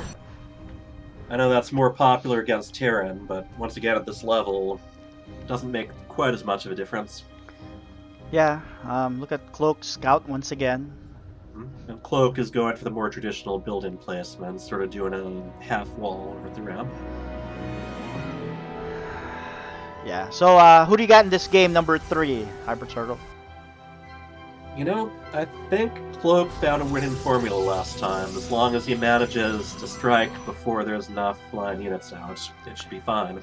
As long as that was noted. Yeah, I think it's going to be the same strategy for both. I think, you know, like I said in the second game, Cloak is going to get his Forge. He's going to get his Twilight. He's going to get his +1 with Charge. He's going to get enough units, make enough units to attack around the end of the opener and see how much work he can get done. Now, do either of them ever do much with Dark Templar? The Protoss Widowmine? He might go there after the first initial attack. Really depends. We never got there because Mr. Uber XL GG'd or, conceded right before that. But at the same time, like what you said, if Cloak does not attack in that specific time and Mr. Uber XL amasses enough air army... We have some probes sitting around, don't we? Yeah, we do. A lot of these curious probes here. I wonder if Cloak wants to make a proxy pylon, but does not. I think he's just gonna go back home. And there it is. People are starting up. Some people, at least, will put that probe on patrol so that it follows whatever ends up getting near it. Yeah, and look at that. This is gonna be early Forge again too. Yeah, he's gonna be +1. He's gonna get his Twilight. This is his typical build. His natural is coming in, so... Ooh, some probes from Miss Super XL. They're just standing next to the simulator. Oh, they're in now. We got oversaturation here for Cloak, but oh no! This is a change up for Cloak. So he is gonna go Stargate instead of his tried and true +1 charge, right? And 3 cannons in the front to make sure he doesn't die until he amasses enough air army. He does have his natural already almost done, so he can just power up, get enough economy, and just make a ton of air units. Let's see what he does here. He's going to start with the Void Ray or an Oracle. I think he likes to go Void Ray first. You know, Oracle and Phoenix take a little bit more attention. But, I was wrong. It is Oracle for Cloak. So we are going for the workers' throats again. So he really likes his worker harass. I think he's played enough that it's been done to him enough that he's like, you know what, this is very effective. Let me do this strat. But yeah, Cloak says, I don't want to die. I'm going to put down 3 cannons and shield batteries right behind them. Boy. So I think he's safe. Void Ray Escape from a small number of zealots and stalkers. I don't think there's a lot coming this way. Yeah, second Oracle is coming in.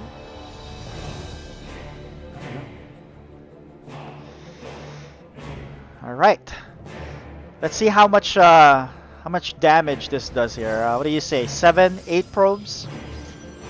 I think there could be quite a few if she doesn't pull them. That's right. Yeah. She's So really let's see. Be paying attention because in order to minimize the damage from an Oracle, you got to be ready to run for it right away. And she does not. So it's gonna be double digits here, I'm guessing. This. There's the double digits. Meanwhile, 11. Yeah, that's And just runs one by. stalker. So. Yeah, that's not enough, but it does take hull damage already, so he runs. He hides back there. A second Oracle is inbound. And this is the same kind of thing as with those Widow mines. There is nothing as annoying as getting hurt by something, trying to take steps to deal with it, and then having that same thing hurt you again. Yeah. You can really tell you. All right, so It's a second good one. move though, moving a stalker over to that mineral cache there. So she's ready. Although, neither the workers or the stalker are moving. There we go. Look at Cloak actually focus on the probes. Yeah, this might be another case of over microwing just a tiny bit. It's not getting his shots off. Is he gonna lose this? One more shot. Does get away, but gets 2 probes in the meantime. And look at the worker count here. It's double for Cloak. And there's that gateway explosion that you alluded to earlier. This is the time that he's gonna be just warping in a ton of units. He's ahead economically. Exactly. And if you're ahead, it's a great time to get further ahead. There, you see that Oracle's moving in again, but yeah, she's ready. At least a little bit. Yep. Stalkers do a tiny bit of bonus damage against Oracles these days, but you can still manage to kill like 2 or 3 probes if they're not moving away. Yeah, and just alternating between them. It's, like I said, just like the Widow mines, except not quite as automatic. Oh, and it's targeting the Stalker, which the Oracle does not do bonus damage. Is he gonna lose it? Is he gonna? Oh boy.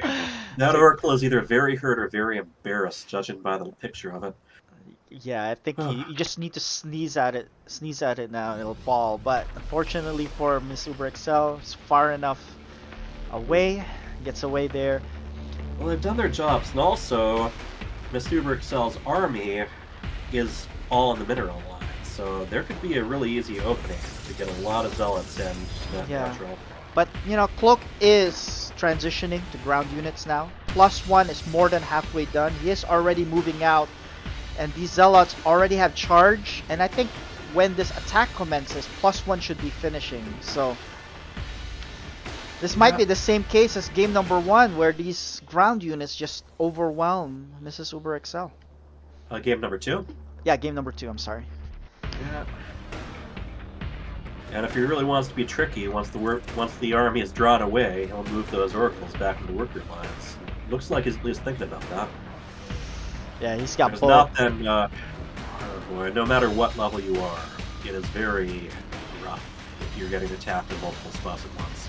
Yeah, and but at the same time, you can't just send and forget these oracles, because otherwise the oracles will probably shoot at the assimilator, right? But here it is. But any damage is good damage. The Oh attack boy. commences. Just targeting down Nexus. Yep. Yep. Yeah. Yeah, good. Well, the Stalker intercepted it. Now it's moving away. So. Yeah, but look at. Yeah. Yeah, I think this is gonna And be. it is not attacking a assimilator. I think he microed that. He just A moved with this force, and then microed with this. Oh no. Oh my goodness! We're It's not a going to have a lot massacre. of workers left alive here. And it looks like You got one Nexus without any workers, one group of workers without a Nexus. Cloak just wants to end the season with fireworks here, and just decimating the worker line, and also decimating the army of Mrs. Uber Does the dance Excel. command, they turn into little disco balls, but I don't think he's going to push things that far. No, I don't think so. Now the oracles are tickling this Nexus, but Mrs. Uber Excel 11, 15 supply, but down to one there's worker not much to left. be done, no. Yeah, Cloak is now expanded to the third. Wouldn't be surprised if Miss Uber Excel GG's now. I think she'll clean this up with the Immortal there backing the other two Stalkers. Immortal. Might want to back up that Immortal just a little bit down the way, but clean up or not, there's not much to be done after this. Yeah, I mean, he's harvesting, what, 5 minerals per trip? And it's a long trip as well. It's not the one in his main. So, yeah, I mean, it's just a matter of time here. Miss Cloak just wants to make sure, finishes the deal, drops down 5 more gateways. Those 2 oracles are still waiting there for blood. And Yeah. I think that's it. She concedes. Cloak takes it with a 2-1 victory, and I forgot the GG bit again. But let's chat with our players here. Let's see if we can talk to them. I think Miss Uber Excel has left. But let's chat with... Yeah, the audio is doing it anyway.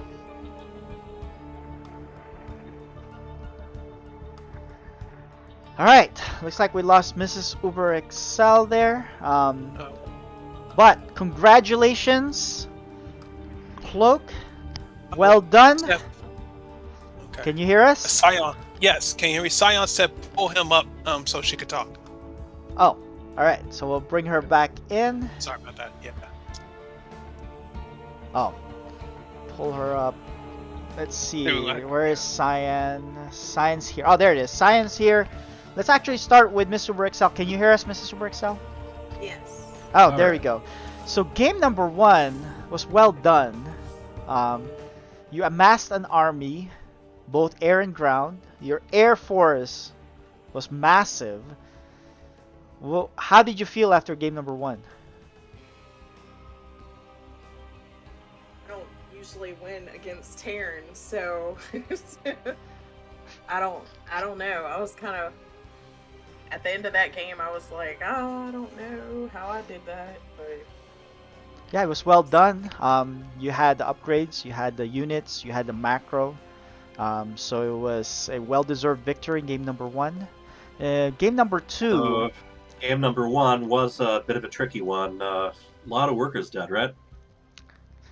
yeah. I've not encountered that before, so yes. Go ahead. Mines are tough to clean out.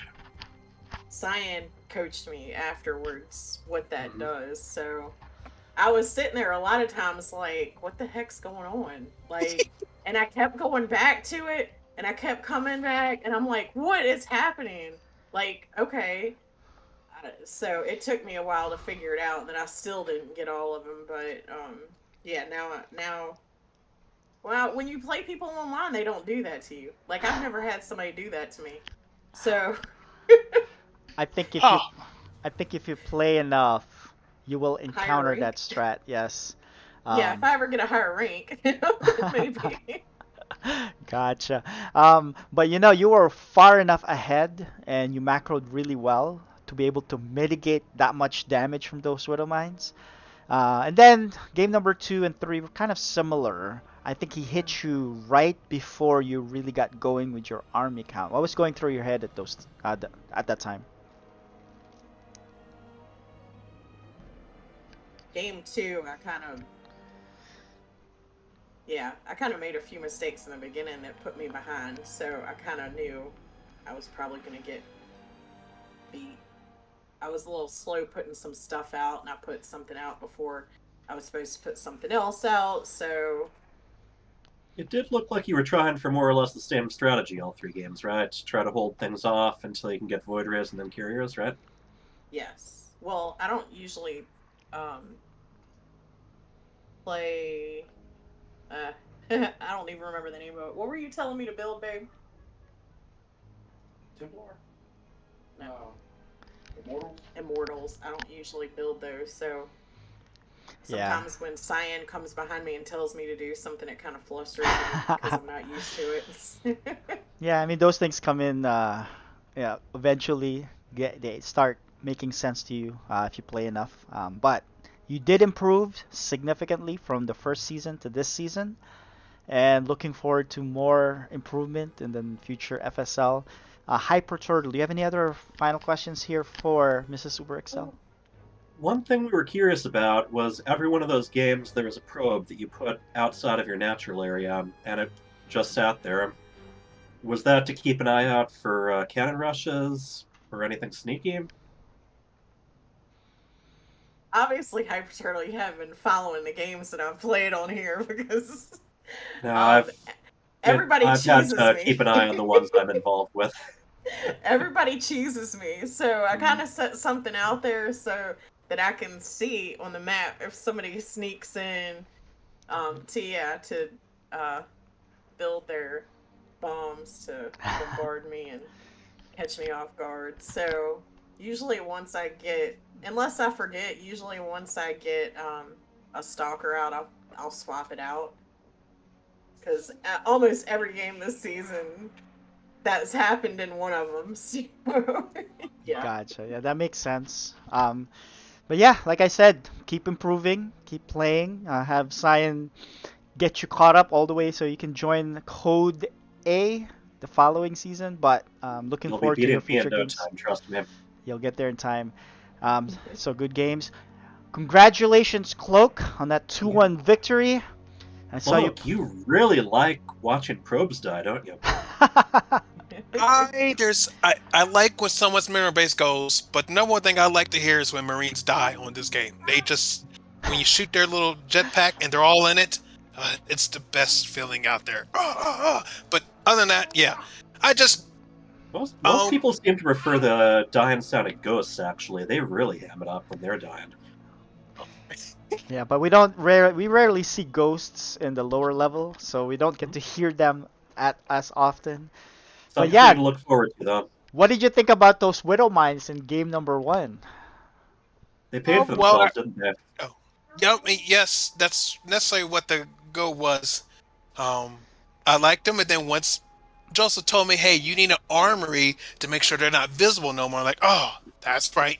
So I was shocked when she killed the first 2 that I set down. And I bet if you guys saw my first drop, the one it was sitting in first base.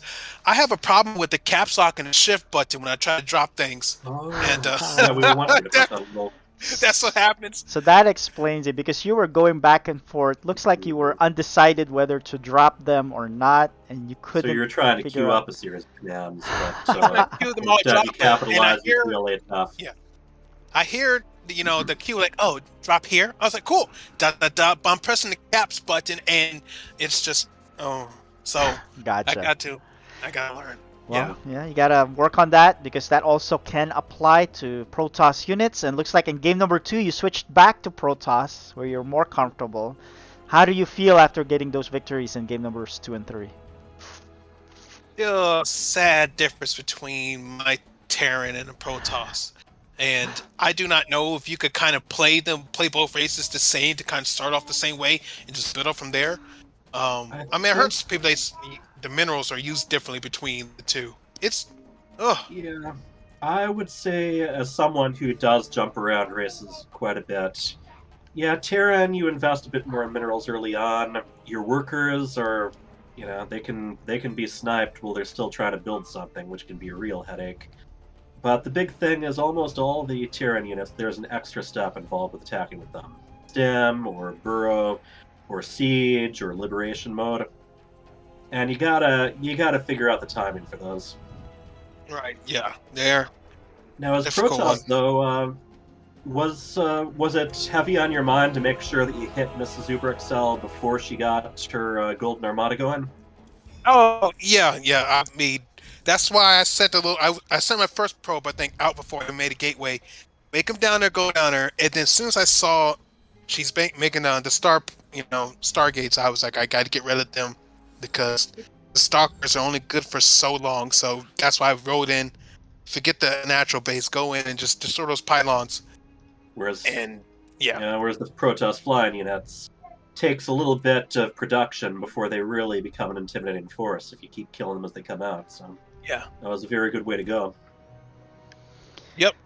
So that was the plan. Get her before that started. And then, of course, the third game you guys saw, poke with the oracles and just keep the That was that felt a lot like the Widow Mines. You managed to get a lot of later damage in too, and you were definitely very aware that there would be openings. But definitely, when it comes to carriers, all the way back to the original StarCraft, I think the biggest piece of advice I've always heard, all the way back to 1998, is how do you deal with carriers? Well, don't let them get that many out in the first place. Yep. That's exactly. I was shocked when I saw all those characters. The first game, I was like, wow. But Yeah. that's what happens. That's So, what happens. yeah, like I said to Mr. Brixel, you've improved tremendously as well.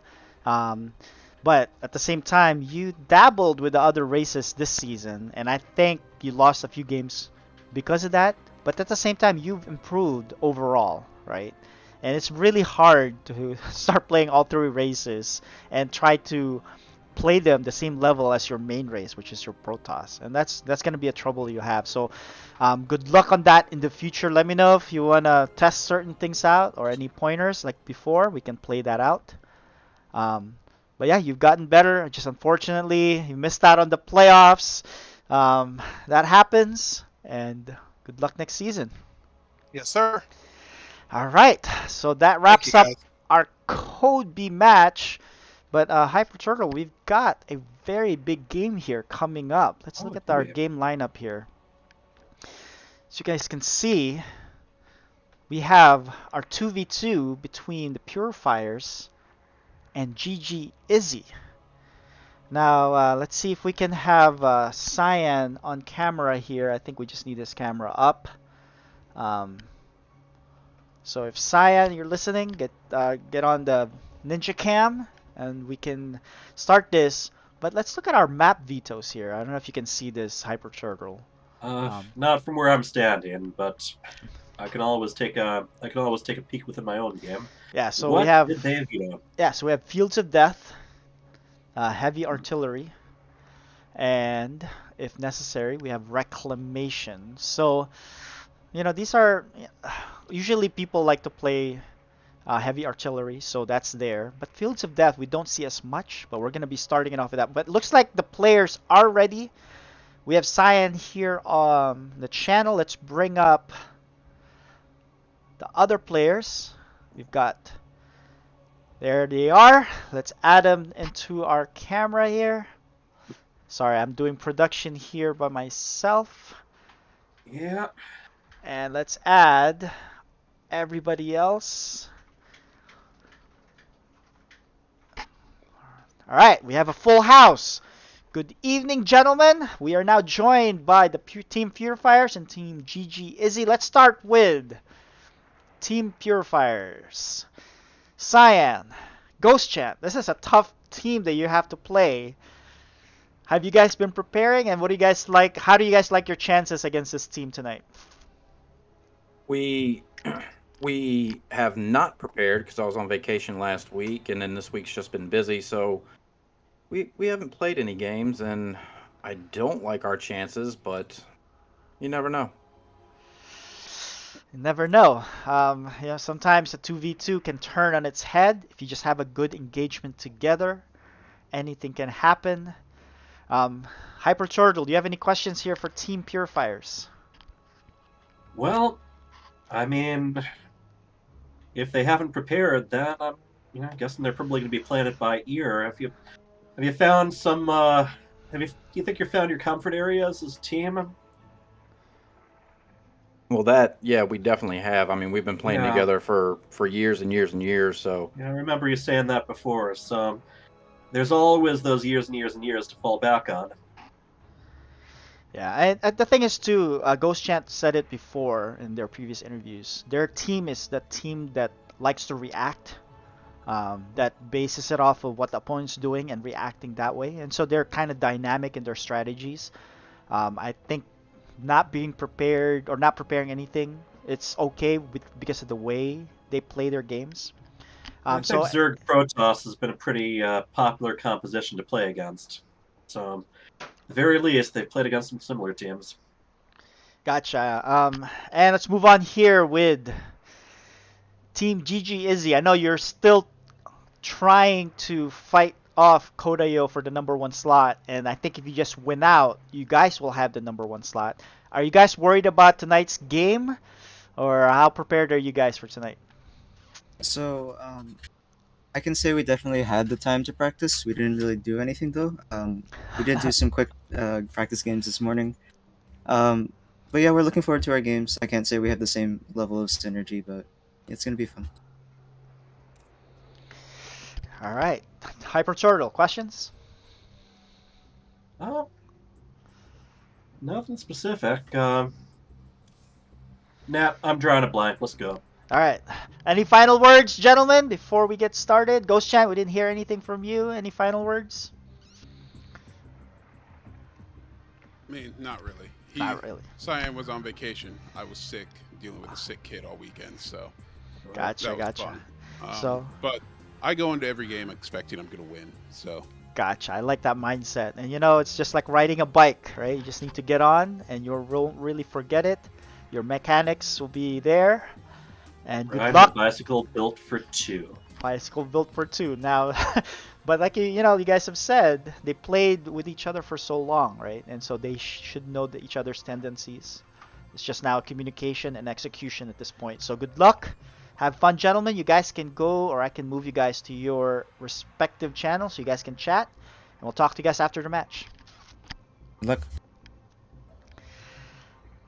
All right, let's see. here we Let's move them down. Looks like they are moving on their own. There they are. Let's take out our cameras.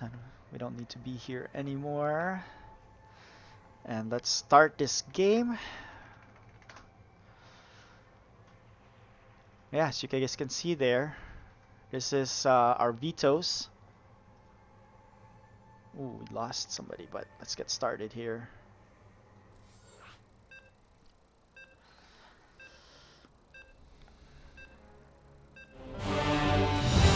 I find that his team there's a lot more variety, especially because without any team maps being included in the recent Team Liquid map contests, they've actually gone back and brought some from a lot earlier in Legacy of the Void. So, you know, this one's all over the place.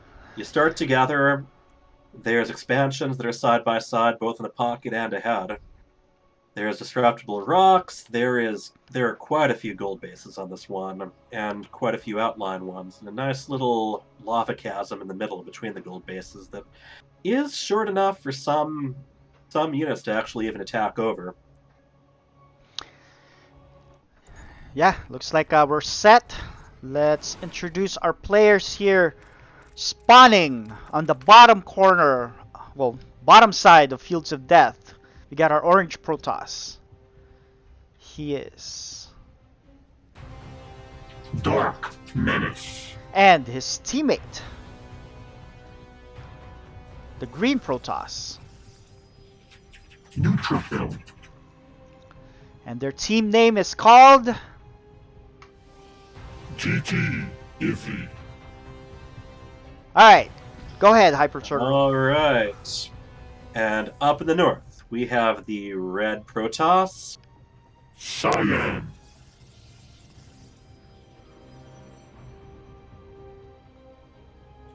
And his partner, the yellow Terran. Ghost Chant.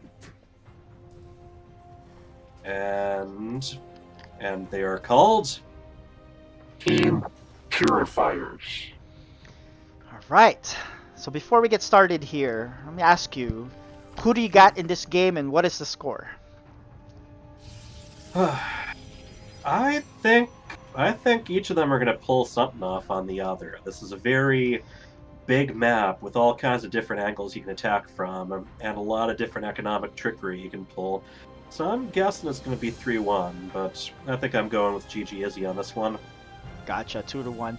Yeah, Confidence goes a long way, and I think they sounded ready. Yeah, I mean, these two are two of the top players in our Code S division, and they are playing together as a team. The only caveat is that one of them has to off-race in any of the games. So in this case, Dark Menace, who's usually a Zerg, who's actually the number 1 seed from last season as Zerg. Now, up the top, looks like we got a gas steal. Yeah, there's a gas steal here for Neutrophil. But I don't think it's gonna matter as much because Cyan is going. Probably not. Yeah, he's gonna drop You down. got twice the firepower to take those out.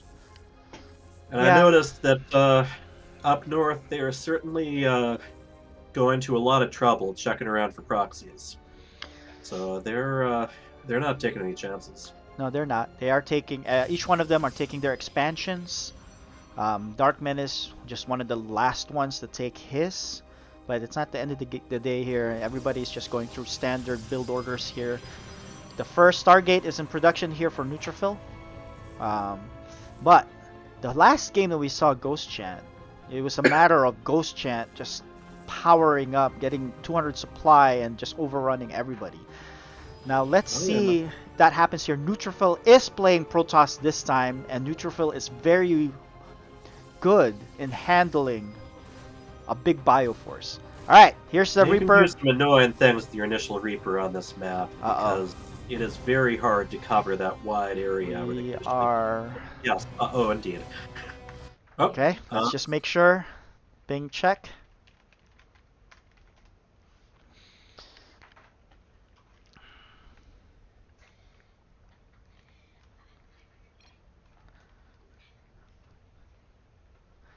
Okay. Control Alt F.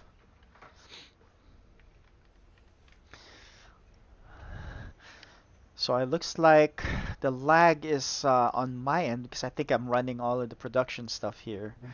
My ping's at 41. Yeah.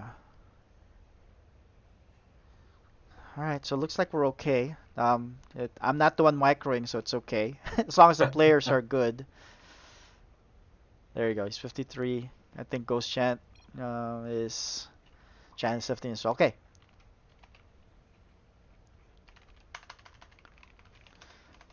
Three, 2, 1, let's go. And blast off. Alright, so last we saw, Reaper picked off 1 probe, picks up a second one. Let's see if he micros this out. Yeah, that got past the stalker anyway. Yeah, Ghost Chant is really pretty good at that this. Reaper's gone though. Yeah, but he did its job. He scouted the 2 Nexus, so confirms that's not an all-in. And yeah, picks off 2 workers, so it kind of paid for itself. You know, A Ghost lot Chant of people enjoying the old classic skins here. Yeah, that's a classic StarCraft Brood War Nexus. Yeah, that style. And probes. And the probes as you well. Know, we'll have to see if they've also got the carrier skin. Yeah, I think if there was a Phoenix skin for Classic, he would have done so, but you know what? Phoenix didn't exist back then. That stuff got cut short.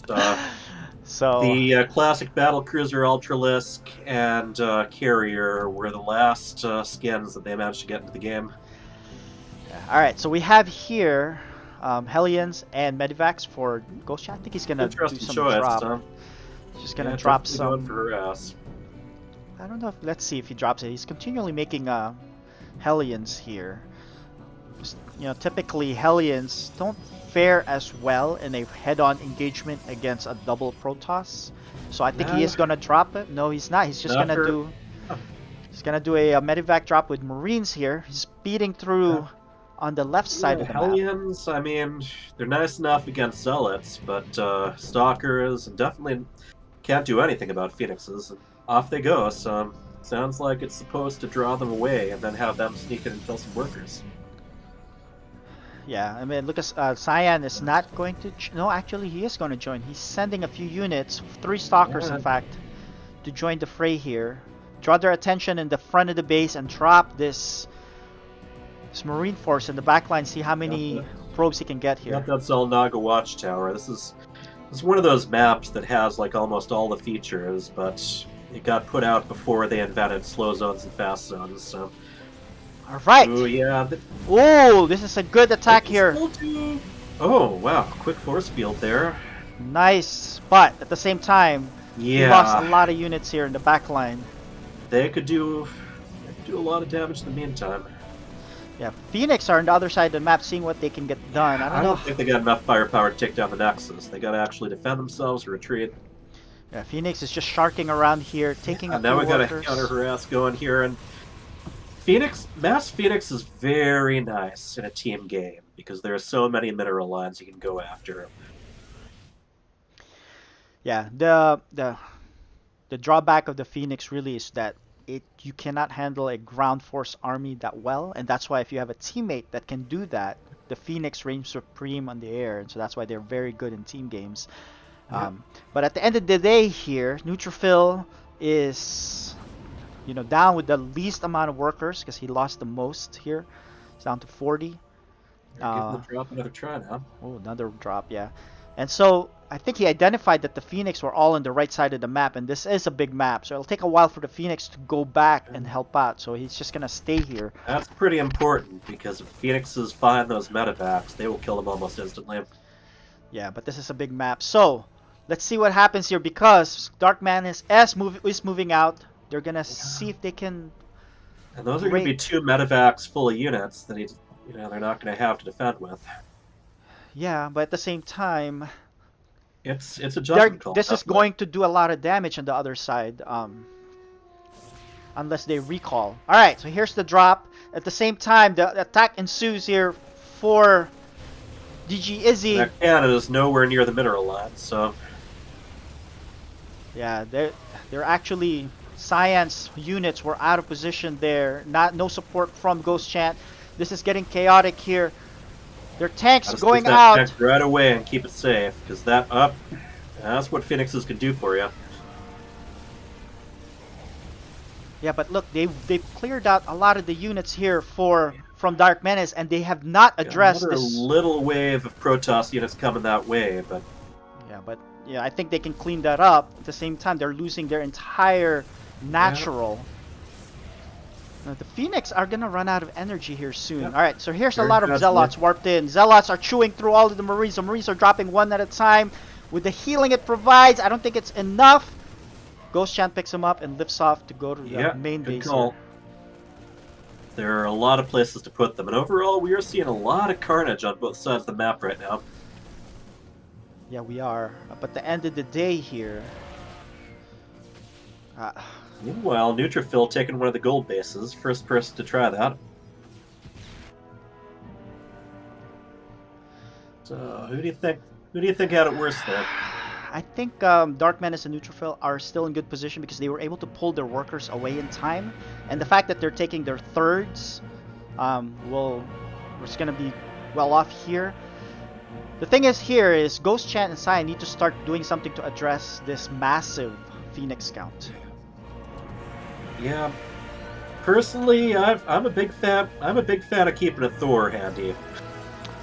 Yeah, I mean, splash damage can do some wonders, but also the problem is the Thor can only travel so quickly. So yeah, and even Widow Mines scattered here and there. Widow Mines are beautiful. Yeah, against Phoenixes when they're going like that. But looks like they are going to move out, and they're you know what? Pressure on. You cannot engage this with your Phoenix army.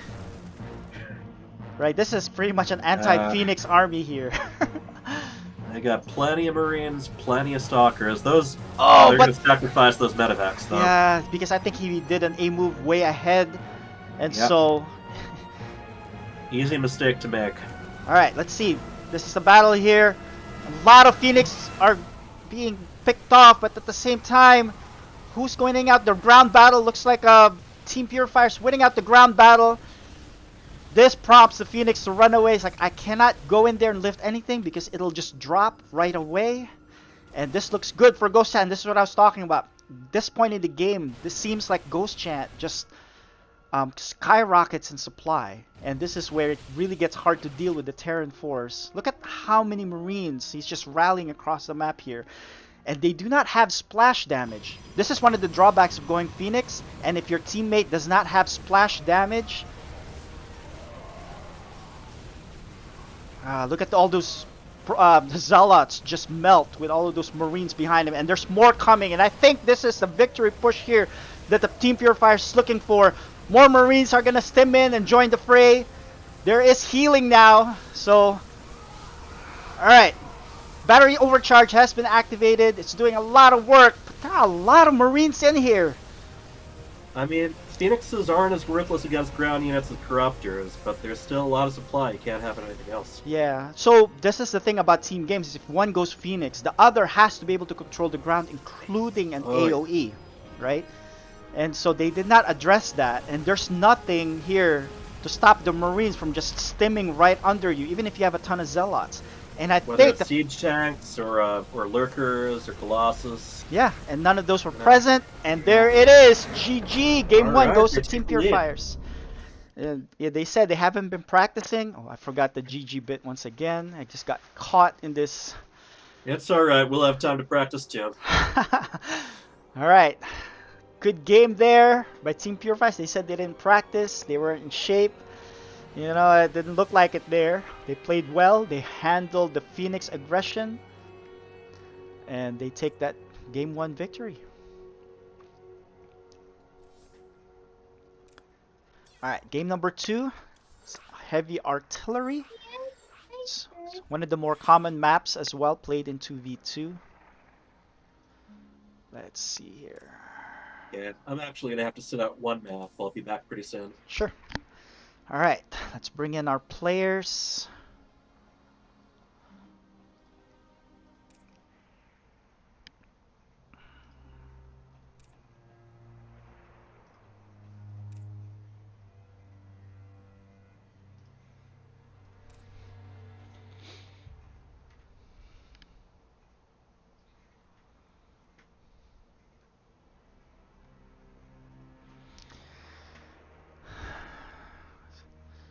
Really well done there by Team Purifiers. Their teamwork was on point.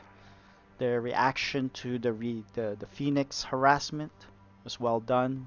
In addition with their harassment, Ghost Chant played really well there. Cyan complimented him well, and that gives them the game 1 victory. It looks like Team GG Izzy is gonna stick with their double Protoss strat. Let's see if they change it the last second here, but we're gonna get started. Everybody ready? Ghost Chan, Neutrophil, Cyan. Let's do this. Game 2 is going to be in Heavy Artillery. And I think we're ready.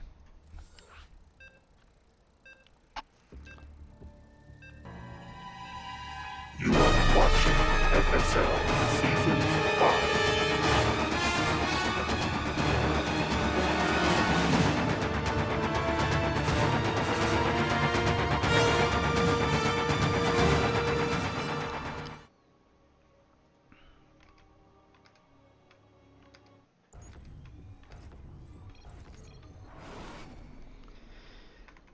Alright.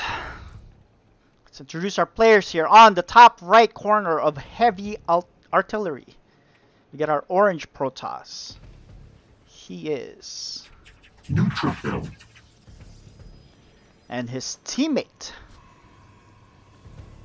the pink Protoss. Dark Menace. And their team is called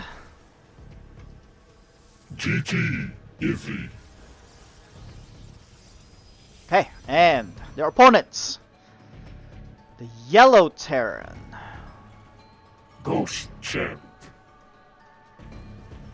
And his teammate, the blue Protoss. Cyan. And their team is called Team Purifiers. Alright. Let's update the score here. Let's see. There it is. 1-0. Team Purifiers. Excellent game there by both players. Let's see what adjustments Team GG Izzy makes here. Standard opening. Dark Menace is posturing to take his natural, while Team Purifiers are not in position. They just want to make sure to get their core down first. Well, Cyan does. And here is the classic Reaper from Ghost Chan. He always makes a Reaper at the beginning of the game, which is really a way to go. A good block here for Dark Menace. And also a gas steal. And another block for the third. So they really do not want them to take a natural here. But you know, this is pretty expensive for Dark Menace. It really sets him back. Because the pylon is 100. Oh no, actually Neutrophil does the second block. And Dark Menace does a block on the backside along with the a gas steal. But Cyan takes his his natural. And you know, this really doesn't do that much because Ghost Chant can build his CC not necessarily on location because he can float it and move it afterwards. So it doesn't really set him that much. And on the other side, it makes Neutrophil and Dark Menace spend money when they don't need to. It sets them back. And so I really don't like that strategy. And so let's see, Cyan lives here to keep scouting. And let's see what kind of units they have they're making here. Neutrophil is going to go Robo Twilight this time. No Phoenix. He's been going Phoenix in a lot of team games, but not this time. Alright, so they finally addressed that first pylon. He's going to get the second pylon with the double Marines. The Reaper's going to go back here in the main to scout. And he sees a Robo Twilight. Sees an expansion. And he's going to micro this and see if he can pick off a probe. But it looks like it's going to get trapped here and does its job by scouting. So, at the end of the day, I think they are all in good position. They've each taken their expansion.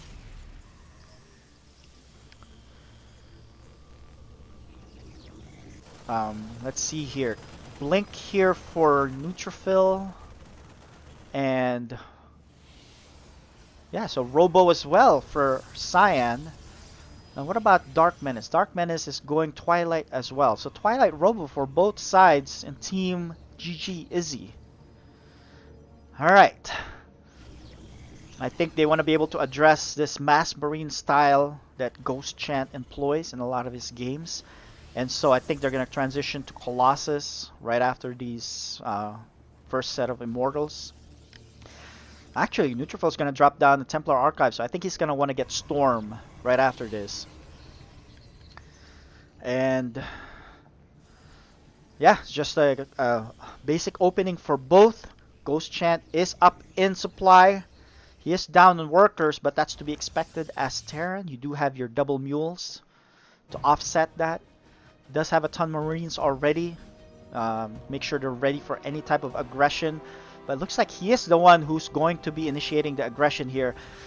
Cyan is going to go with him. They're going to see what they can get done. This is going to be all before Storm is going to be finished. And, you know, these Marines will have stim. And they are going to get scouted though. That one observer sees everything. There's the ping by Neutrophil saying, look, they're coming. Back up. Gather your forces. Get your shield battery ready. And let's see what happens here. Now, picks off the first probe right away. Are they going to commit here? And here's the stim. Takes off one stalker right away. Backs off from the Zealot. And he's... Oh, picks off that other observer. Takes out another stalker. These Marines are really paying dividends. Good micro here for Neutrophil. Picks up the Immortal, backs them all up in the safety of the shield battery, and I think they've held this very well. Ghost Chant, I think it was an even trade for both sides. Now, they can't do that again with just a ton of Marines because Storm is done. Each side now will have one player taking their third base each. So let's see. Cyan has the Stalkers in fourth position. I think he just has it rallied. He might need to go back here. He does have an observer in their naturals to scout for everything. So sees that the Warp Prism is leaving. I don't know if, well, sees it. I don't know if they see it. But Cyan is going to take his third. I guess they didn't see it because he wouldn't have been taking this third right away. There is a Warp Prism on its way there. And in terms of supply, they're all pretty much even except for Dark Menace. Dark Menace is falling behind in the supply. Now, granted, this is his off race. Right? He is a Zerg player in his main. So he doesn't play enough Protoss to be able to be as comfortable with it as he is with the Zerg. The Warp Prism does fly over the third base of Cyan, sees the whole setup, but goes straight for the main, sees a cannon there, but there's no reaction here for either players from Team Purifiers. Oh no. So let's see, is he gonna finish this warp or is he gonna cancel it? He is gonna finish it. The 5 stalkers are actually chasing it. Alright, look at them distributing the damage on each of the depths evenly. So finally cleans it up. More warpins are gonna be happening here. They need to address this specific part of the aggression here for Neutrophil. He did warp. He warps in a few units, but then picks it up. They need some sort of air to shoo this away.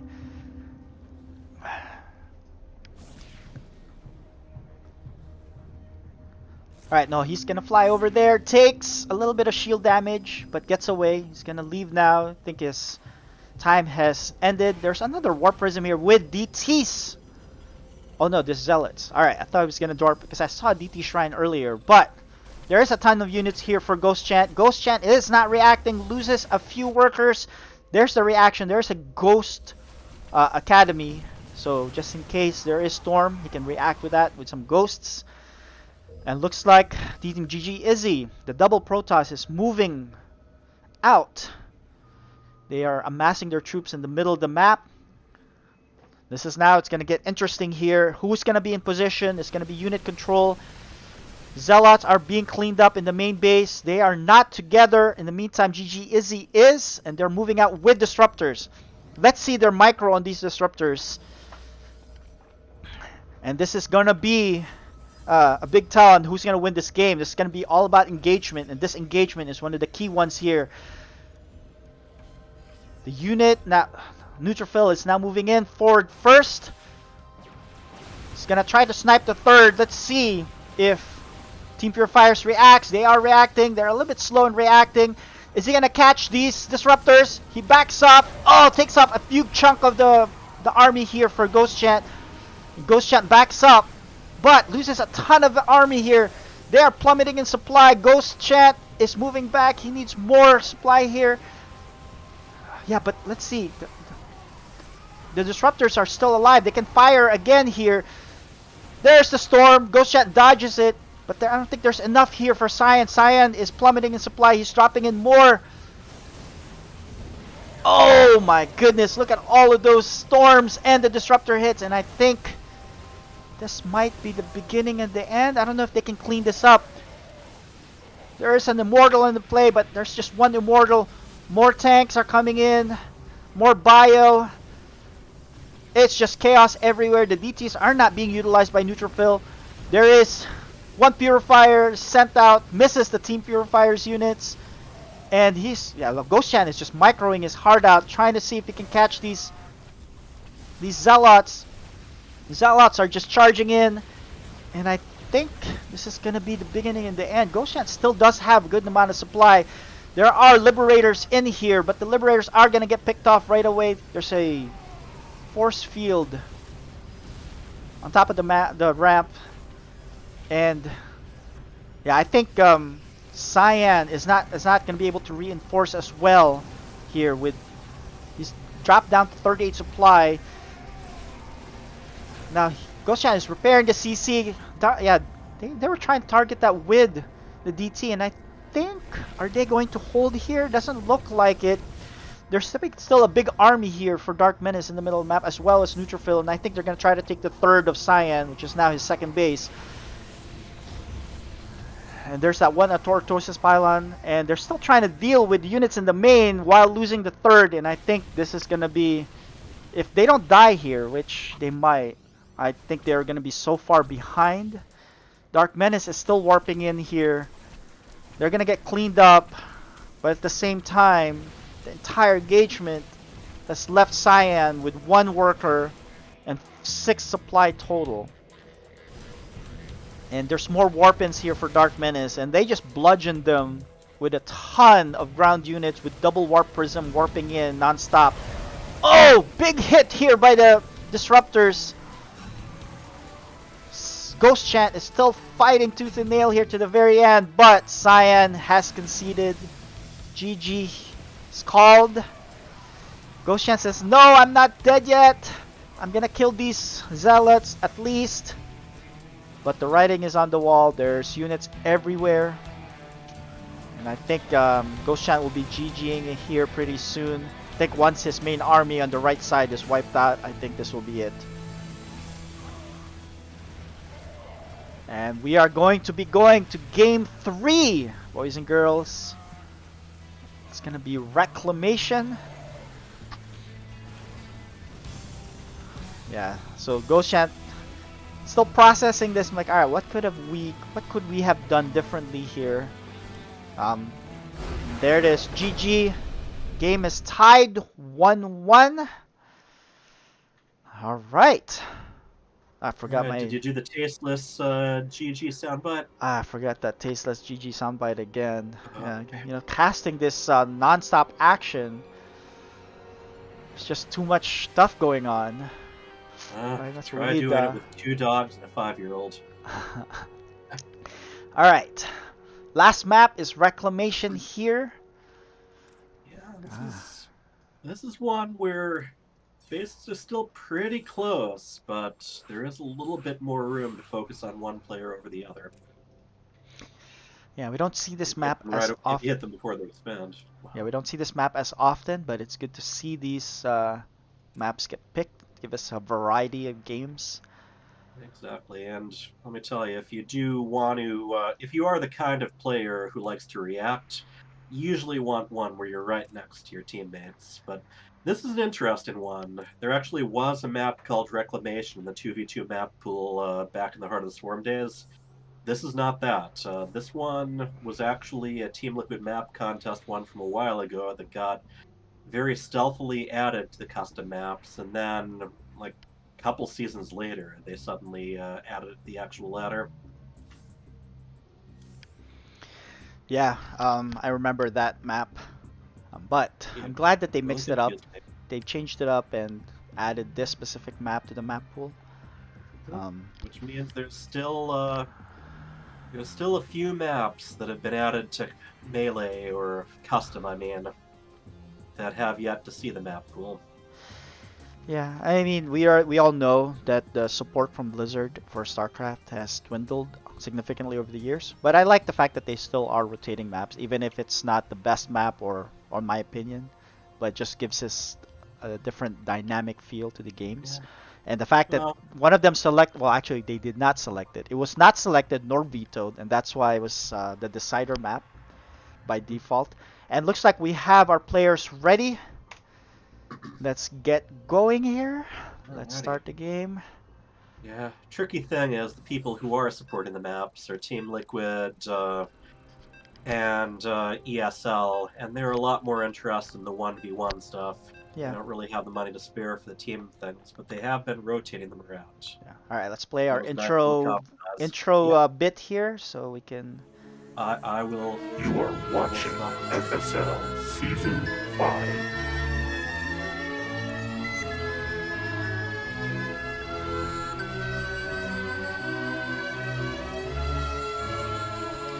Alright, introducing our players on the bottom right corner of the map. We have our yellow Terran. He is Ghost Chat. and his teammate. Orange Protoss this time. He is Cyan. and their team is called Team Purifiers. Alright, Hyper Turtle, would you do the Meanwhile, honors? At the top of the map, the purple Protoss. Dark Menace.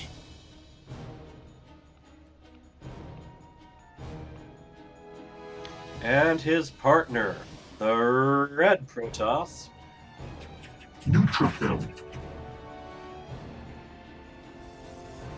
And with their forces combined, they are... GT Izzy. Alright. So we've already got a little bit of stuff going on. Yeah, a lot of probe wars here. Little worker melee. Cyan is gonna get picked off. No, he is not. Oh, he is actually. In boy. return, Neutrophil gets picked off. Ghost Was Chat that- is low in health. He's gonna try to run back. Is that It's like- one worker from each of them in that fight? Yes. So one of each, but they all. Neutrophil lost a probe. Cyan lost a probe. So Yeah. it was an even trade out. But these worker shenanigans gonna end soon as this Reaper comes out. Ghost Chat takes his expansion right away. No block there, but there's a block for Cyan. And there is... The Reaper is actually gonna ignore that pylon. He's gonna go across the map and see what he can get done. Yeah, Reapers don't kill pylons very quickly, but sometimes it pays to at least pick away at it a little. Yeah, but I think he prioritized getting the scout first. Or I think see so. what the red has, Neutrophil.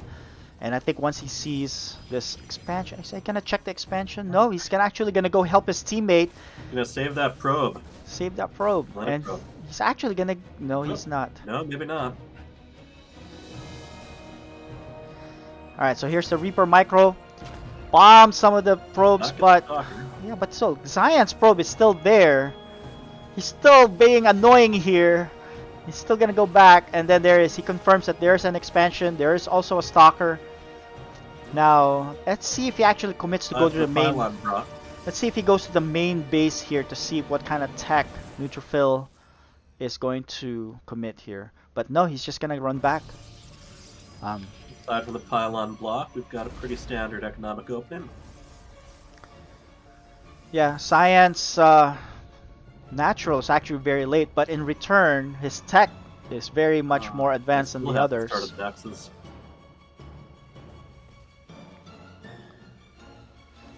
So double... Yeah, he's still not dropping his Nexus. So this is gonna be pretty much an all-in here if he doesn't drop his Nexus anytime soon, because he's You gonna gotta start decide falling one behind. way or the other. Either you get that Nexus down, or you better do something to even things out. Yep. Nexus it is. There it is. There's the Nexus. Meanwhile, Alright. on the other side of the map, their opponents are both halfway saturated on theirs. Yeah, but I mean, he's only 2 workers behind Dark Menace. Actually, 3 now. So he is behind, but not as behind as I thought he would have been, because Neutrophil is really ahead with 36 workers. But Dark Menace is only at 32. Well, now it's 5, because he's making 2 at a time. But yeah, Now, those also pylon blocks, that's a pylon, that's 100 minerals you cannot spend on 2 probes, and that you will eventually have to replace as well. Oop. I Yeah, think but we are you near know, the offensive already. he's cut probe production, so I think that's why he's fallen far behind already. But yeah, so Team Purifiers is going across the map. I think they did this similarly in the game number 2. Didn't pan out very well because of that shield battery, and I think there's shield battery in both sides.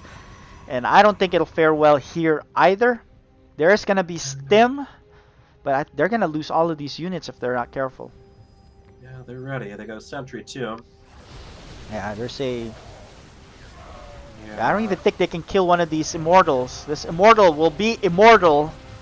Cannot kill that with Two the immortals, one for each. with the presence of the Here's shield them battery. down. They need to get some reinforcements to the defense back home. Yeah, they're still behind. They have nothing to answer that immortal with. Yeah, I don't think it was an even trade here for Team Purifiers. And I think they are going to be very far behind here unless some miracle thing happens here, which switches not it gonna up. be up in time unless they really delay them. Now, they'll at least have the high ground. See how aggressive their opponents want to be. Yeah, let's see. But you know what? There's nothing here that's good against the Zealots. The Zealots are tanking for them in the front lines. First Immortal falls right away. More Stalkers are low in health, and I don't think you can go up that high ground here. And yeah, so as long as they have enough Marines there. So somehow, yeah, they evened that out because of that commitment there for Team GG Izzy. Ooh. They're ready with a Warp Prism, and they're going to try to do some damage elsewhere. Yeah, because, they did very well with this in game number 2, and I think they're going to do that again. There are Zealots here, but they're not engaging yet. They can be quite a few places at once right now. Yeah, the harassment here. Those adepts aren't going to do much, though. Whoa. Yeah, there's another Warp Prism here on the right side. Warps in just before this turret finishes. Is this a turret finish in time? No, it does not. It's 99%. Does not complete, but there are units here for Ghost Chant, so he's gonna clean that up, and he should finish out that turret or cancel it. Can last long. It's gonna, yeah, it just saves it in time. Good thing is they don't burn down if they're still under construction, but you do have to clean it up, though. Oh man. All right. There we have an interesting little science experiment. You got to start the repair right away in that case. Yeah, so they don't burn down, even though they're red in health, if they're not completely finished. SCVs are in the bunkers. And I see they're moving on the west side too, so their strategy right now is to just keep their opponent busy. But you know what? They are weathering the storm. This does enable Dark Menace and Neutrophil to take their third. So we'll see how Ghost Chant and Sign handles it with all this harassment. There's a point though that you're just losing more units by harassing, right? And I think that's the point now. So that's they the need way of building more workers at home, definitely. Yeah. So there's DT Shrine here for Neutrophil. Scan. Is that a double scan? That is a double scan. So use the double scan there. I think that was that's a pretty expensive scan to see one part of the map, but it is. Every scan is a mule that you don't get. Yeah, and in that case, 2 mules. But he does see. What does he see in that part? What did he scan? He saw a lot of gateways, that's for sure. Yeah, it does see gateways. So nothing really. I mean, things that he already knows. I mean, they can probably guess their opponent isn't going Golden Armada. Yes. Okay, so there was something that cleaned up there in the natural. I think it was quickly cleaned up. They're not too far back in supply. They did. Oh yeah, so there were DTs. There's another DT in the middle of the map. They cleaned up with the scan. So good thing he has. They want to save those scans up just in case. Yeah, he does have 3 orbitals. We'll drive them off. Okay, so we're gonna get to the mid-game portion of this game. The last time Team Purifiers fared better in the mid to late game. Game 2 they just could not handle the constant harassment and eventually fell. Ooh, does he catch this? Does he see it? No, he does not. I think he just had it queued up to go. He's doing something else. That was a lucky break there for Dark Menace, because otherwise that was already in phase mode, so it could not run away, could easily be picked off. But instead it lives. Ghost Chant is preparing for a drop, and let's see if he does. He does this really well in game 1, but this is a big army here for Team GG Izzy that's inbound. Let's see what happens here. I see they got Templars on both sides. They have a little bit of splash damage. Oh, not to mention the Yeah, but yeah, ooh, the Novas hit their own units though. But there's the drop by the Ghost Chant in the main base of Dark Menace. Dark Menace is losing probes left and right. But let's see if Team That served them Purifiers. very well in game 1. Yes, let's see if Team Purifiers can Oh hold boy, on you here. gotta get that tank sieged. Yeah, look at that one tank shelling away. There's another tank, 2 more tanks in the back line here. I think they will hold, but can Dark Menace weather the storm by Ghost Chant? Ghost Chant is just killing everything there. He's gonna take the Nexus out. Focusing down the Nexus is a risk, because it takes a long time to take out, but if you pull it off... It does. That's a pretty they just ambitious hop right one. back in those medevacs. Alright, so there's a harassment here in Cyan's side of the main base. Even scooped up a couple that got left behind initially. Oh, there are more DTs. Ooh, we got the DTs. So Cyan is set back, so is Dark Menace. Oh. Ghost Chant and Neutrophil still standing strong here. Alright, so there's gonna be... he doesn't even need to scan because there is an observer here. Yeah, that nullifies them splitting up to avoid the scans, but damage is done on both sides. Both sides. This is just 2 heavyweight boxers just mauling each other here. The drop comes back in. It's gonna take out one pylon. Dark Menace lost an X. Cyan did not. Ooh, good pickup there and good boost away. Takes out a DT and a pylon. But look, Neutrophil and Ghost Chant are just going toe to toe in terms of supply. Cyan and Dark Menace are just limping along. Although Dark Menace does have a lot more bases here. Yeah, more bases you have, the more places they can hit. Harassment can be very effective in these team games that way. Alright, good save there for Ghost Chant. Very minimal damage. Okay, so we're gonna get to the mid-late game here. A lot of disruptors employed here for Dark Menace. More drops. The drop's gonna come back in. It's gonna swing around this time though, to enable to make sure all the Marines get dropped off. Because I don't think that's enough stalkers here. Yeah, the stalkers are gonna. The stalkers, if they're really. Yeah, look, the stalkers are just gonna fall. They should be able to take off a couple pylons too. Yeah, but there's a big attack here on the right side. Here it is, the right side, but there are 2 tanks standing strong, but they're gonna fall quickly.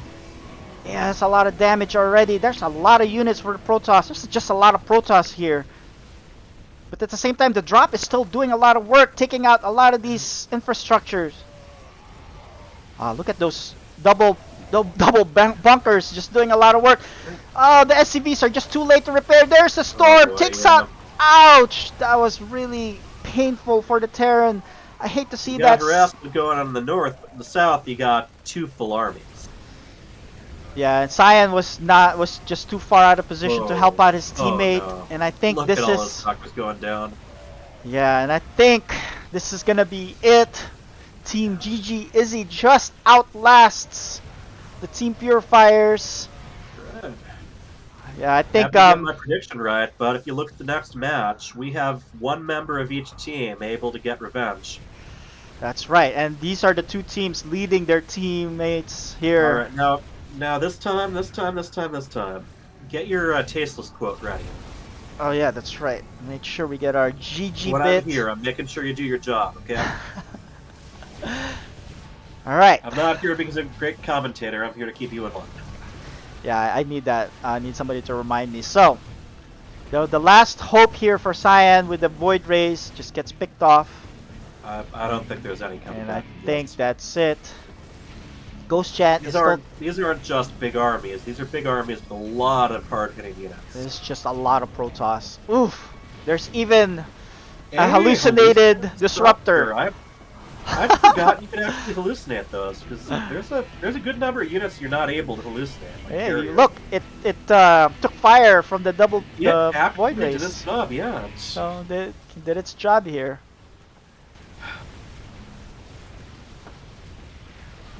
Not quite a manor mule, but kind of a manor haluk, huh? All right, there it I'm is. pretty sure that was an accident.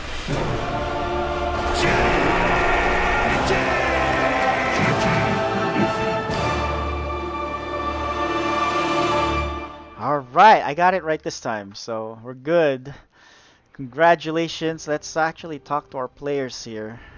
That was action-packed games there. Whew, I enjoyed watching that. It's just really hard to commentate. Let's bring in Probably our pretty hard to players. observe too, so let's give Archaic props because Yeah. there was stuff happening in every corner of the map, every one of those games. Yeah, definitely good job there by the Archaic doing our observer for us. There's a lot of chaos everywhere. It's enjoyable to watch. It's just a hard time for us production folks to take care of it. But they were all good games. Congratulations to Team GG Izzy. Good games, Team Purifier. So let's talk to Team Purifiers first. A lot of good games there. Excellent game number 1 with the harassment. But eventually, I think you guys lost out whenever there's an harass going on. How were you guys able to communicate and how to coordinate handling these Warp Prism harassment from the other team? I mean, well, for the game 1, there really wasn't much besides the Phoenix, and we felt like we could handle that pretty well. But when the Warp Prism on each side, plus the natural, they'd send like 3 or 4 charge lots into your natural or something like that, and then they'd warp into the back of your base, and they do it on all 4 bases. So I don't know if one was doing it or if they were both doing it, and one was just macroing up or what they were doing, but it was pretty good idea. Yeah, and game number 1, right, the Phoenix was harassing, but you guys did a very good job with it. And at the same time, Ghost Chance drops, did a number on them. And then that mid-game push just toppled them. And it was a really well done and executed play. But game number 2 and 3, like what you said, the ground units with those harassments just kind of did a number on you guys. For your future matches, you guys probably will face each other in the playoffs, right? What kind of adjustments do you think you guys can make in those type of games? Honestly, just better reactions with the drops, because my takeaway is that they're not that scary. Their upgrades were behind the entire time. I haven't really looked at the graphs, but Cyan has kept mentioning that I was topping most of everything in spite of having to deal with everything. So we just need to be better with dealing with when they pop up in the bases. Overall, that's it. It's an adjustment to make. Yep. That's all. I completely agree with that. Your supply was really high up there, Ghost Chant, and so was your upgrades. And I think it was just you guys were being pulled apart, ping-ponged left and right, and eventually, because of that, you guys fell behind. Hyper Turtle, questions here for Team Purifiers? Yes, just in the future, how are you planning to deal with multi-front harassment or the amount of splash damage they were dishing out in game 2 and 3? More counter harass. That's my. I think I need to be dropping more, because you'll see whenever I sent something over to their side of the base while they were doing it, I killed Nexi. Yeah, you did some really great base snaps there. So I just needed to be more in tune with just counter dropping at that point. And if you want to multitask, let's multitask then and go for it. Because again, I feel like I didn't take terrible exchanges when we were doing stuff like that. So. Yeah, and when they're also pulling us apart like that, and then you see 4 or 5 disruptor balls when you click back on your main army just explode at the last second, it kind of hurts too. Yeah, those disruptors were freaky. I was like, oh, here's a disruptor ball. Split. Oh, there's 4 more coming. Wait, there's 4 what? more behind that one. Yeah, and I think they really employed that after seeing your composition game 1. They said, we need more AoE, and they kind of went overboard with the AoE with Disruptors and Storm. And so I think that's something to keep in mind in the future when you guys do face each other in the playoffs. And you guys look like you guys will make it there. But good games. Looking forward to more future games. I believe you're on again next against Neutrophil. You got any anything you're taking from this game that you're gonna basically affect your strategy with the next one? No. I mean, 1v1's a different beast. It really is. Yeah, we'll talk about that more in game number in our next game. We'll talk to Ghost Chant and Neutrophil. But in the meantime, Good games, Team Purifiers. We'll see you guys in the future games. Congratulations GG's. to Team GG Izzy. Do you guys feel relieved after losing that game number 1? What was going on in your conversations there after that first game? So, after game 1, we weren't actually that tilted. We kind of agreed we probably could have just macroed out of it better. And we wanted to adjust our comp because I think with me just going full all in on Stargates was kind of negative because we did not have enough ground force to deal with their mass bio and stalkers. So that's why we kind of adjusted our comps for game 2, and it was kind of just a safer thing overall to just kind of macro out of it. Gotcha. And Dark Menace, looks like you're getting more and more comfortable with playing Protoss. And I know you're a Zerg main, but what do you think about your Protoss play in terms of getting to the level of your Zerg play? I mean, I don't know. I don't really mind playing Protoss. I don't think it'll be. I don't want to try to, but I don't think it'll ever be as good as my Zerg. I just I mean, it's just my R-face. I'll play it during 2v2s though. Gotcha. Hyper Turtle, questions here? Well, obviously you were trying to take them off their front foot in game 3. You got the pylon block successfully, and then it looked like you were focusing after the initial back and forth. You were focusing really heavily on harassing in multiple spots at a time. Is that something the two of you practice with a lot? No, we haven't practiced that before, but during our counterattack after we defended that initial push, we saw that we both had warp prisms, so we just kind of agreed to hit different bases at the same time, see if we could get some good damage done. It sounded like after the first game, you felt a lot more confident with a lot of splash damage. Your disruptors, your sonic storms, and and of course, we were very curious at the very end. The hallucinated disruptor, was that intentional?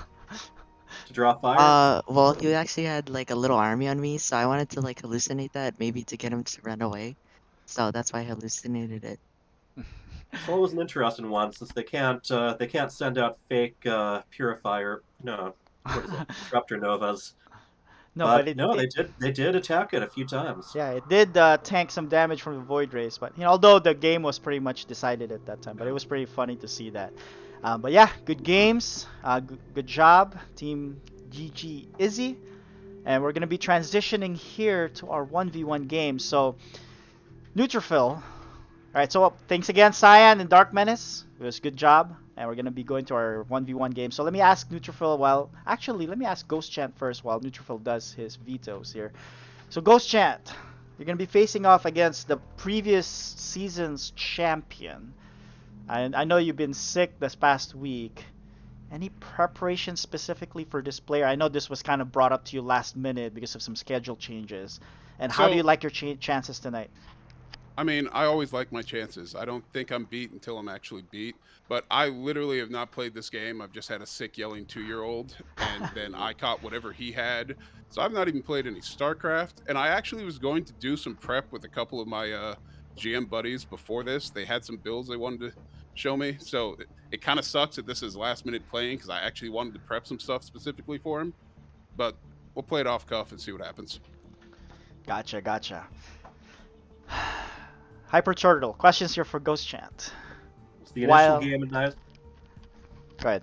Ghost Chant, okay. No, I think I already blew my my 1v1 question at the end of the 2v2 game, so we'll let that go. Okay. I mean, he's got a good warm-up set of games here to be prepared for the 1v1. Looking forward to it. And while Ghost Chant completes the veto process here, Neutrophil, I've always asked you this. You're still going to be random all throughout? Or are you going to be picking a specific race? Or we'll just see how it goes?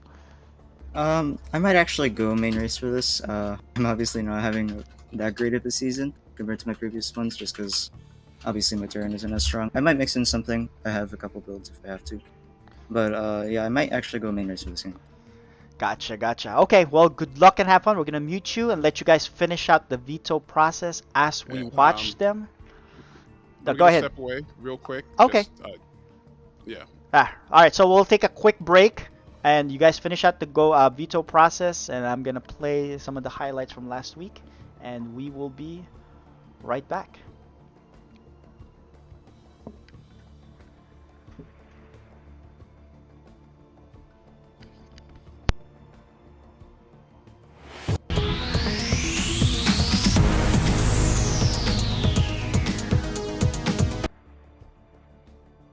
needs the Marines and tanks there. Here it is. Who can control better?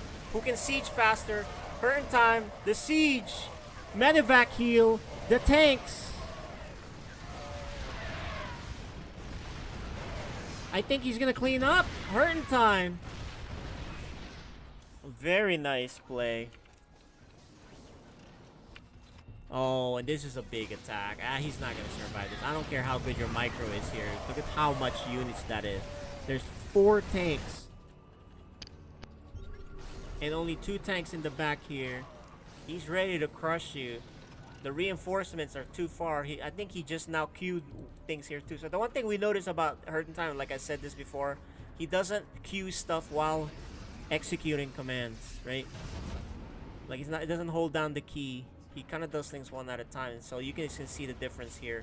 And now the drop to draw fire. This should end it. You know, this is kind of good to see though what your weakness is as a player. And you know what the Hurting Time's weakness is? It's just like the miscontrols and not macroing. He's strategically really good, especially on his defense. However, he falls behind on players that macro well, and that's what's happening here. At this point, this is the 3rd game. It's a long 3rd game. Well, not that long. It's 12 minutes. So he should have been warmed up, but I think he's just inherently making misclicks here, and that should do it. He needs his production line. Once you're in Terran production line, that's it, right? You siege up, and that's going to be a GG. He's going to fight a little bit here, but, you know, 5 bases, gigantic supply in your face. This is really not, it's not possible to win at this point. So we should see a GG any minute now.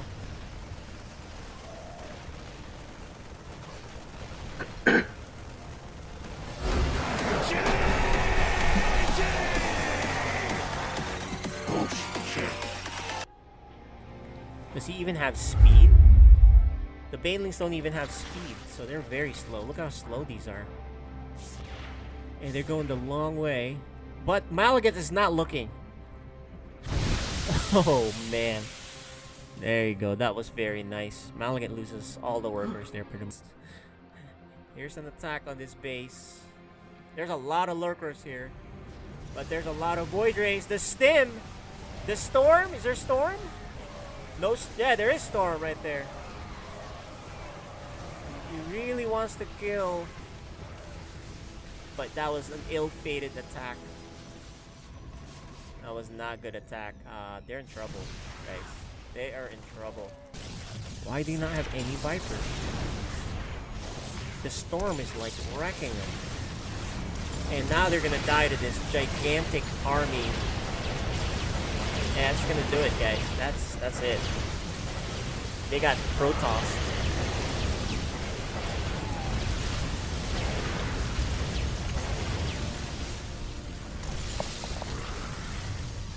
They're gonna go back and retreat, but okay, so maybe it's not gonna do it yet. Maybe they have a chance to still come back here. But the problem, look, this is the problem. Skytoss is so strong right now. You need Vipers, Corruptors, Vikings. And they're still stuck with Lings. So this has to go their way. Let's see what happens here. The Thors are here. Thors are scary. Okay, the Vipers need to do their thing. Parasitic Bomb is beautiful. Lots of them. But I think he hit all the same things. Yeah, they hit all the same things. Oh, he F2? Did he F2 there? The Lurkers are standing strong. The Vikings are trying to micro. He needs that Viper. The Viper have anything? Where'd the Viper go? There's the Vipers. They can clean this up with the right parasitic bombs. The movement of the Lurkers, nice job. Thors are still here. They're still... It needs the energy. These Vipers need the energy.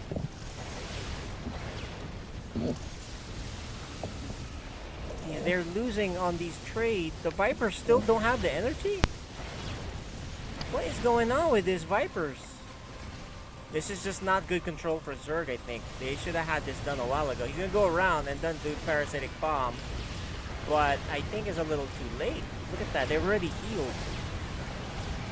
Yeah, that'll do it, guys. That was just not good enough.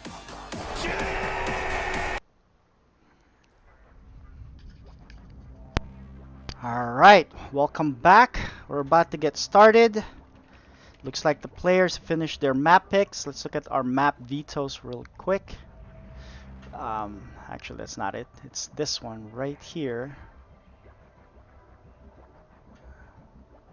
There it is. Starting off with Curious Minds. Our player cams. Let me see here the video. And let's add neutrophil. There it is. They're ready to go. We are starting. Ghost chant, neutrophil. Let's start. And let's play our intro. Nice little TVP. Yeah, let's play our intro bit here for our FSL. You are watching FSL Season 5.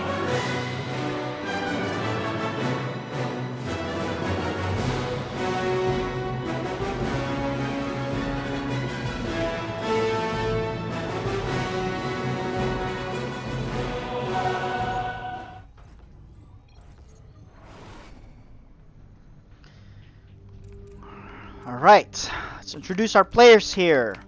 On the bottom right corner of Curious Minds, wearing red trunks, he is Neutrophil. And in the upper left, in the yellow, we have Ghost Chant. Okay. Who do you got here? Hyper Turtle? Well, we got Curious Minds here. A bit smaller, much more wide open than most of the maps, and complete with a couple of Zelnaga watchtowers that cover a pretty good chunk of it. So they're, it opens itself up to some slightly different gameplay, potentially. Otherwise, expansions are more or less the same formation they usually are. And we have an early scout right now. Yeah, Well, so not early one, but Neutrophil is not gonna play around this time. He's been changing up with the races here and there throughout the season, but he realizes that there's a chance if he loses this game, he might be in the outside looking in. There is a small chance for playoff. So he's like, all right, you know what? I have to play Protoss, and he's a really good Protoss player, right? Yep. And making sure to take a look around inside the base before another supply depot comes up.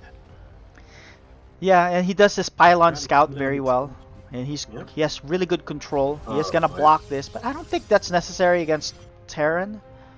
Well, Terran, you can just build the command center right next to it, and once Which- you've gotten rid of it, yeah, exactly, which you it does. can just float it. Yeah, and it does delay Yeah. him putting down his own nexus just for a bit and loses 25 minerals as well. So yeah, I'm not a fan of that against Terran. Against Zerg, yes. Oh, boy. Um, Yep. But here's the Reaper. Ghost Chant opens up with Reaper expand. Almost always looks around, make sure there's no shenanigans here. Yeah. But you know, Neutrophil excels in this matchup. Ooh, I think he is. Supply block Yeah, there. he was supplied that block there for Over a bit. now. And I think that has something to do with the fact that he put down that Yeah. pylon to block. You can throw off your count anyway.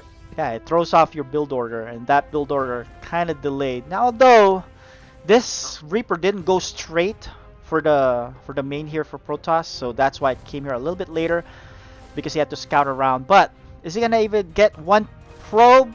Is he gonna? I think he could have gotten that one probe. Good grenade there, gets the stalker off his back, and is he gonna bounce back into the main? I think he does. He's gonna go pick off that one probe actually. Yeah, I'm gonna go silent for just a moment. Yeah, it picks off that one probe, sacrifices itself. At the same time, back home, thus goes, lifts the command center to take the right positioning, get optimal mining there. But the thing is, yeah, Neutrophil excels in this matchup against Terran. You know, I remember when I had to play him, I have to really throw him off with some bad reads in his part just to be able to go toe-to-toe with him. Otherwise, if it gets to standard mid to late game, he knows what to do and he does it very well. So let's see if he's on form tonight. I know he hasn't been playing enough lately, And I think with tonight's game, he's taking it a little bit more seriously than the others. And so there is just, this is going to be a Twilight Robo opening. A Phoenix Scout, a hallucinated Phoenix Scout is on the way. What is he going to see? He's going to see just a 1/1/1 opener here for the Terran. And it's just an expansion. But there is a Liberator, and I don't think he's gonna know about this Liberator because this will either get killed or expire before it pops out. He does see a tank. Alright, so the Liberator is gonna come out. He's gonna do some harassment. I wonder if he's gonna go at the same time to put some pressure on Neutrophil's front while the Liberator sets up. There is already a shield battery. The shield battery is positioned so that he can take his third safely with the cover of that, somewhat cover of that shield battery. Liberator is gonna go to the natural though, which is this. The other units are out of position, and let's see how fast his reaction timing here is. The Liberator is queued. No, it's not. It's gonna come in now. Sieges at the edge, and let's see how many it gets. Neutrophil's reaction is pretty slow at this point, taking out 3, 4, it's gonna be 5. No, the 5th one hides, but eventually when it comes out, gets picked off. That's not bad. Sieges out, runs away, and saves the Liberator with the 5 kills. So not bad. A good start here for Ghost Chat. He's ahead of Workers. Terran's not supposed to be ahead of Workers. There is gonna be there's gonna be an attack here, but there is a Warp Prism coming in. There is already a Viking that's being made, so I think if the Viking comes out and spots it, no, he does not. The Viking is queued all the way across the map. No, he does come back here. He's going to be able to take shots at this Warp Prism. The Marines, in the meantime, react to the Warped-in Zealots. But the attack has started, and with those tank siege, that third is forfeit. And I think he's going to start leapfrogging here. It's a good play here by Ghost Chant. If Neutrophil does not address these bunkers, he's going to be in a lot of trouble. He needs some sort of spotter here. Oh yeah, so there it is. The SCVs go in front to be able to provide the spot for the tanks, shelling it away from the back. One tank gets picked off, however. But Neutrophil is in trouble. He has no way to reinforce, to put some harassment on the other side. While Ghost Chat is in his front door right now. 2 tanks are shelling away all these stalkers. He does not even get that second tank. Firepower. And I think this is gonna be the beginning of the end here. A really nice timing here by Ghost Chant. Let's see the bunker. If that bunker ever finishes, this is pretty much GG. That Liberator provides coverage. Away, but oh no, it's coming right back. Yeah, and then look at, there's a stream of units coming across the map. The Liberator does get picked off, but there is a tank in the back lines shelling. Look at how much damage that Liberator is providing. I mean, the tank. Alright, 1 tank gets picked off, but more reinforcements are coming here. He is just rallying the units across the map here. And I wonder, that's curious why he landed the Viking. He needs to be able to provide give some spotter here, and he lands both, in fact. Both of them, yeah. And look at, Neutrophil can see everything that's happening with that really well placed observer. This is a really ambitious third here for Neutrophil. Yeah, well, it's kind of a now or never thing. They either have to do something really serious and then die, or just do nothing and then die. Yeah, look at that tank. That tank shelled out at that Immortal before the Prism can even pick it up. So he loses the tank. And there's another Immortal though, but he loses a lot of firepower, losing that initial Immortal. The tank is going to inch in forward. Let's see, the battle here in the front. Actually, the tank is going to go and tuck itself in the corner there to be able to provide cover on the right side where the Marines can actually kind of scoot in. That provided an opening, but I don't think it's going to matter. Yep. Yeah, there goes the shield battery. Another tank.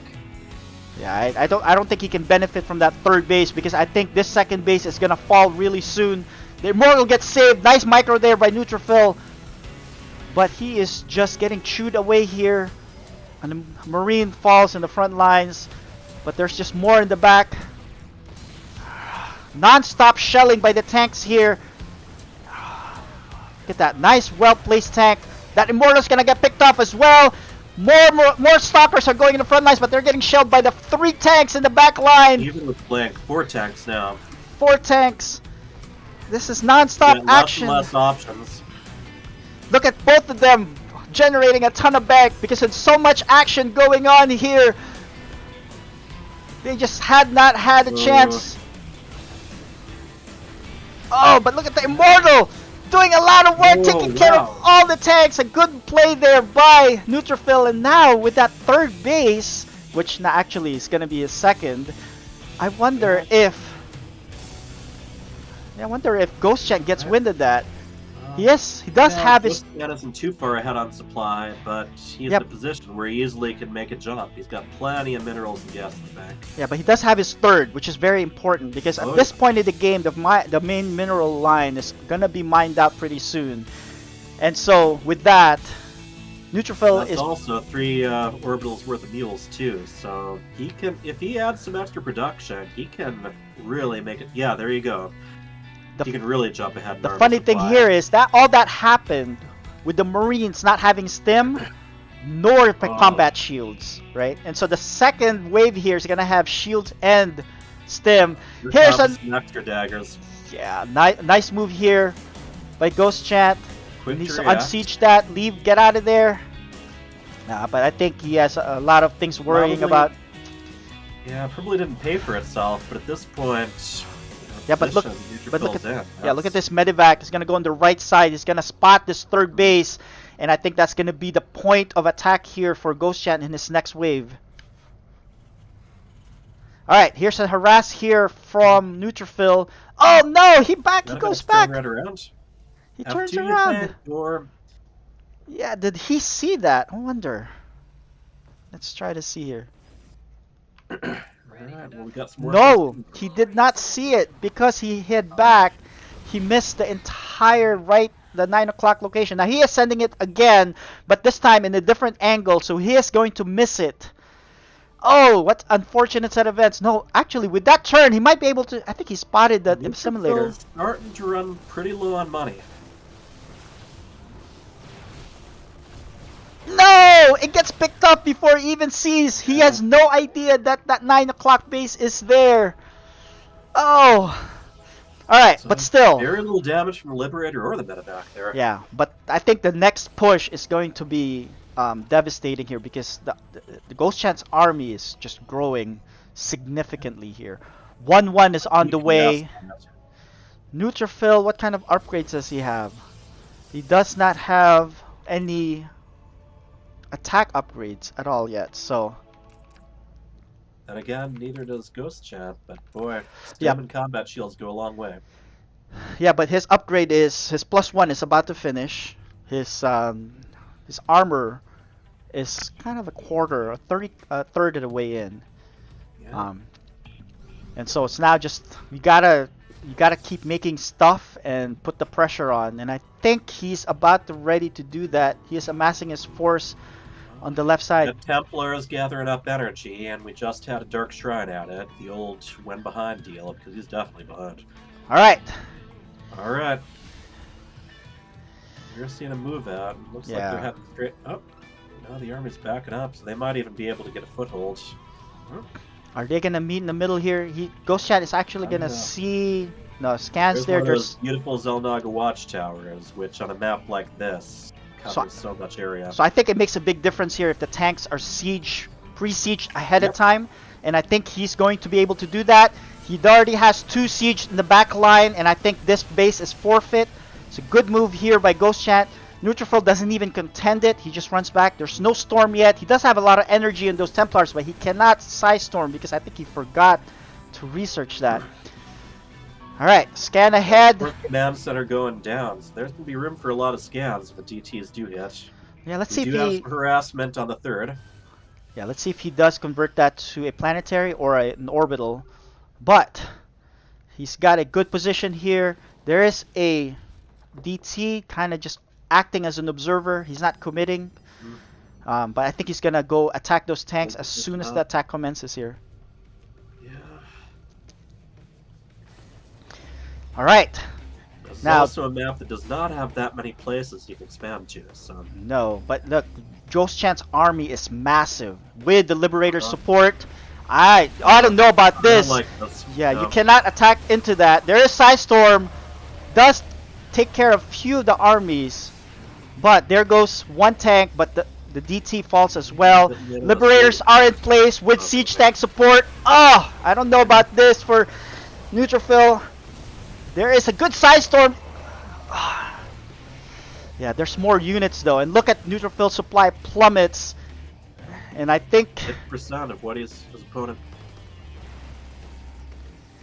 yeah, I think this is gonna be the and look at that. Tanks and Liberators is such a rough combination to deal with if you don't have flyers. Yeah, and look, Ghost Chan has also found the 9 o'clock location and takes care of it during the time. He's And squeezing right now. Alright, play the GG. GG! Nice play there GG. by Ghost Chant. Oh, play the GG one.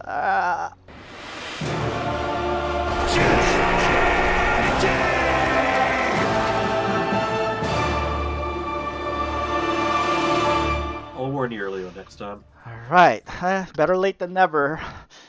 Like earlier was a never part. So, at least we got that played. Ghost Chant with an impressive game 1. Even though he did not scout that 9 o'clock location, I mean a 3 o'clock location, he was still able to power through and get that victory. Well, very well done. And now, going into game number 2. He had a lot of control over that game, and he did a lot of cumulative damage. Just kept blowing up and blowing up. Yeah, and you know, all of that just added up, and in the very end he just had a massive army and was just able to run over Neutrophil. So let's see if we can get game 2 started here. It's getting late. We have 4 games tonight. I think we're gonna have at least 4 games every night until the end of the season because of the missed we missed week. out on Friday, yeah. Yeah, so we had to reschedule some stuff, but we'll make it up and see if we can finish out this 4th game. Get our players in. Again, What map this, are we going to be doing next? so this is 2000 atmospheres. Their vetoes are as such. We've got Curious Minds, 2000 atmospheres are the map picks, and Glittering Ashes to finish it off if necessary. Yeah, so a little bit more straightforward maps for 2 and 3. Alright.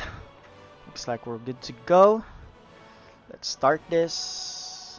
Now got everything set. Alright, and then let's play our FSL sound bit.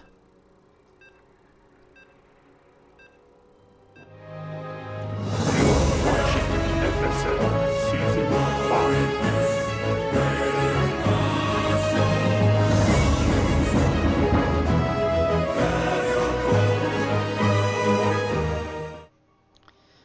Alright. Very impressive win there by Ghost Chant. Wonder what adjustment Neutrophil is going to do here in game 1. But let's introduce our players here once again. On the bottom left corner, 2000 atmospheres up 1-0. We have Ghost Champ.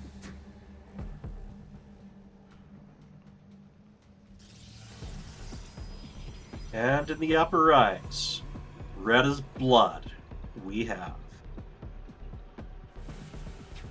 Neutrophil. So one of the things that last game, and I missed a little bit at the beginning because my daughter, you know, she's got stuff she needs, but didn't look like Neutrophil really got to get rolling. No, it was a good pressure in the beginning by Ghost Chant. He took control of the ramp and started to make a push, and that push was very expensive for Neutrophil to deal with, right? He lost his third in that process as well, and so because of that, he was falling behind. That only lasted longer than it should have because of that Ninja 3 o'clock expansion. But if he didn't have that, that would have been over a lot earlier. But let's see what Neutrophil does here in terms of adjustments. And In 2000 atmospheres, you don't have that ramp in the natural, but you do have a lot more distance in between yourself and the enemy, including some barriers. Yeah, it makes the walk distance. Get in the way. Yeah, it makes the walk distance make them have to do a zigzag through the map. But I mean, Ghost Chant likes to do this initial drop or liberate or harass, which bypasses all of that. And there's that pylon block yet again. Yeah, I'm not a fan of this pylon block. Last time it set him back. He was supply blocked. Yeah, look at that. Yeah, cancels right away. It's... Alright, so, but this time he does start the second pylon in his main a lot earlier. He learned from that mistake. Yeah, he learned from that mistake. But he still is supply blocked. Oh, there it is. So it's a little bit better than before. But it's not... To start with, probably to defend against the Reaper, right? Yeah, the Reaper's gonna come in. Intercept it. And I don't think the Reaper's gonna get the 2 probe damage he did last time. Was it 2 or 1? Can't remember. But it's gonna confirm that there is an expansion. And it's gonna just check out. Hey, there's no tech placed yet. At this point, there's really none. You might wanna have to save that Reaper and come back. But looks like the Reaper is gonna get picked off. Yeah. So unfortunately, he doesn't see the tech. But in this case, down right away, 3-gate. Yeah. So there is a Robo for Neutrophil and a 3-gate. Now, last time Neutrophil made a sentry to scout, and I think he bypassed that. And he's gonna need to know that there's a 3 racks aggression here that's going to be coming soon. 2 tech labs going too, so this might be Marauders, you think? Or do you think he's going to research stim and combat shields? Yeah, I think it's double upgrades here, right? Because he's going to commit to Marines here. There it is. And of course, you can always lift up one of them and use that other tech lab for a factory. Yeah, and the shield upgrade is pretty quick. And so, you know, that's going to finish before the stim, and then that's where you can put your factory. But let's see if Neutrophil identifies this, because there's going to be a ton of Marines. It's going to be walking across the map, and there is the sentry. So yeah, the sentry is finishing up. It's going to need to wait a little bit for some energy to do its hallucination Phoenix. And I think he'll be able to scout this because Ghost Chan is supply blocked. And yeah, this is a pretty bad supply block because, you know, it's just finishing up now. And I think he wanted to move out a lot earlier than this. Gosh, is that a hallucinated Phoenix heading that way? What do we got in the middle? Yeah, that is the hallucinating Phoenix. And it's going to scout a ton of bio here. He does throw in a couple Marauders, so... Yeah, but this is a long walk. Definitely damage potential here. And is he gonna start walking in now? Because, you know, if he is, yeah, he kind of delayed this too long because if you're gonna make 3 racks, you're gonna delay your attacking by quite a bit. So you're aiming for early aggression no matter what. Yeah, but he could have moved out a lot earlier because to time it out with the stim here, because stim is done now, so he should be attacking right now. So I think it was a little delayed. Oh, we got a bunch of batteries going down. Yeah, and that's a good response here for Neutrophil. Yep. But let's see. This is gonna be stimmed bio, and they can just focus fire on things, and that it can pylon too, very wise. Yeah, and it can outpace the healing. Oh boy, what's the sentry gonna do? Guess it doesn't have the energy for Guardian Shield, huh? Yeah, and there goes the super battery. He can overcharge one of those batteries too if he wants to. Well, he already did, and he already got picked off. Oh, okay. Yeah, so it already got picked off. But looks like Ghost Chant was content with that. Yeah. And he's just gonna go back. back. Gives him a bit of attack lead, definitely. And there is that ninja base again. Yeah, it is. But look, Ghost Chant already has his 3rd finishing up, so he's in a good spot here. Yeah, because he did commit to all of these units, but he didn't lose a lot. And at the same time, Neutrophil did have to make a bunch of batteries. Okay, I think he should be able to get the Warp Prism, yeah. Nice move by Ghost Chant here. Takes doesn't lose anything except for some temporary HP damage, which can get mitigated by the Medivacs that won't come out for a while here. It's going to be a bit of time. No, probably not. But still, I'm not seeing a lot of splash damage on the other side either. Yeah, well, it's gonna be researching here now. Last time he forgot this. It got kind of delayed and would have helped him in the battles, but he was too far behind anyway. But let's see And like we said, there's no medevacs to feedback yet. Yep. And there it is. There is the storm. He really needed it last time. But Ghost Chat is taking his third as well. He doesn't need to do ninja expansions. He's just going to take his third. He is keeping an eye on the third, which he's not going to find easily. More and more production going up here. And yeah, I mean, the advantage of a corner base like that is it's harder for your opponent to find. The drawback is if they do find it, it's a whole lot harder to defend. Yeah, and sometimes, you know, I mean, if you watch a lot of his games, he does this a lot. But sometimes it's unnecessary because you can just take it in your safer third and you can defend it easily. Yeah. But it's good to mix up, right? It's good to mix it up sometimes. But and yeah, sadly, I've missed out on a lot of the Code B and Code S stuff. I'm kind of busy scouting my opponents for the other two divisions because that's quite a bit to keep track of. yeah. Well, if you make it through the gauntlet of the Code A playoffs, right, you'll get the chance to get into the Code S bracket.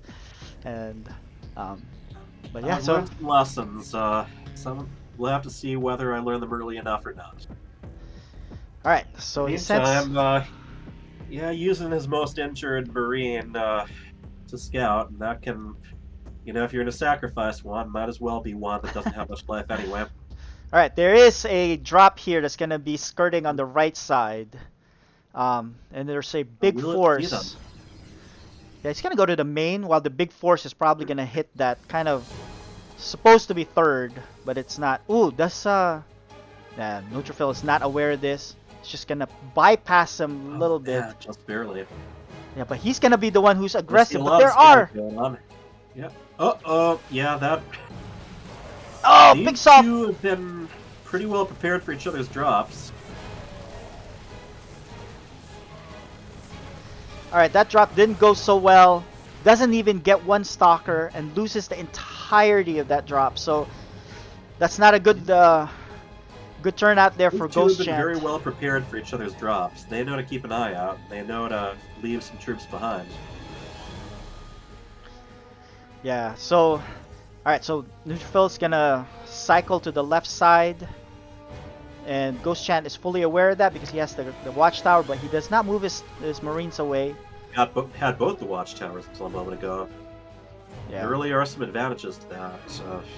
Alright, so now because of that drop, Ghost Chant falls in supply, he's behind. He does have Liberators coming in, and he does have the Fusion Core for the Liberator range. That he can do so if he chooses. Alright, here's the attack here by Neutrophil. I don't know if he should go in there. It's a good funnel there. Ah, good storm. Has a lot in between itself and the army, so it can do a lot of... I guess not for long. That's... Yeah, but there's more units right behind that, so... I don't know if he's gonna get this command center. He is gonna lift it. Slowing down the enemy army and doing bonus damage against both the Stalkers and the Immortals. Yeah, the problem here is the Psy Storm. He has to be careful on. One command center goes down. Oh, that was painful on the other orbitals. Yeah, I think that Liberator was a little bit far forward. Yeah, I think he mismanaged this attack here. He had a lot of units that were standing in the back line, but I think this is gonna do it. This is off of that ninja base that really paid dividends for Neutrophil. And so I think this will be it. I don't think he can stop this force now by Neutrophil. Hard to run away, even with Marauders. It's hard to run away from Zealots.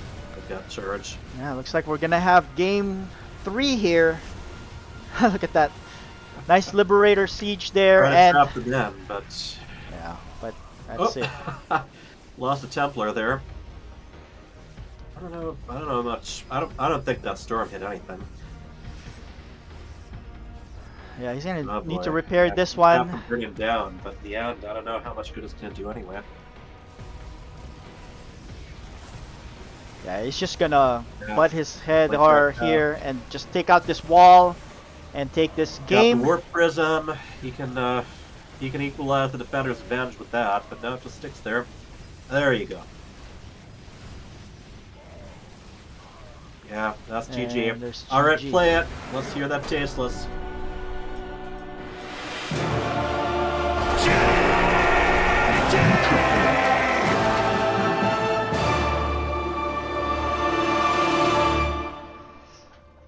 right, nice come back there. Nice adjustments by Neutrophil. Tied 1-1. Yeah, We'll we've had a go lot of to game threes tonight, haven't we? yeah, we will go to game number 3, our final game of the night. Whew. These two are Then just we duking rest. it out. Then we let KJ take over some of the production, huh? Yeah, it's not bad. It's just that if it was And easier. I hope he knows I'm kidding around there. It was easier last time when I had a dedicated caster and I didn't have to worry about it. Problem is if you have to do casting and the production and some of the admin stuff, that's when it gets kind of difficult. But it's okay. We can take care of it. I'm glad that you're able to join me in the cast here. Thank you, Hyper Turtle. I'm having fun, and it's definitely something I'm trying to get a little bit more experience with, so this will do well. Alright, let's invite all the players in the lobby. Our final map. Let's see if make sure players are ready before we kick this off.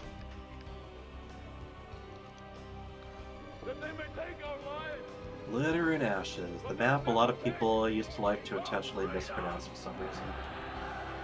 I don't get it. Okay, alright, so Ghost Chant and Neutrophil is ready. Let's start this. Final game of the night. It's been a marathon cast. And let's end it with who wins the Code S match of tonight. Let's start this off. Let's play our FSL intro video.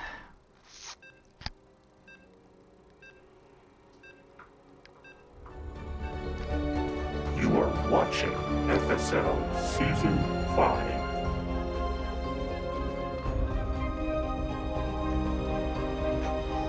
Alright. Some pointers there from Cyan to give, I'm sure he gave Ghost Chant some information about that ninja basis. So I don't know if it'll work in this game for Neutrophil. But let's see. Let's introduce our player one last time. On the top right corner of Glittering Ashes, wearing the red trunks, we have Neutrophil. And in the lower left, glittering yellow, it is Ghost Chant. Alright. Well, I am seeing a probe moving out a little bit early right now. Well, he does this a lot. Neutrophil does pylon scout, so he, just to make sure. Yeah, he likes to do the block.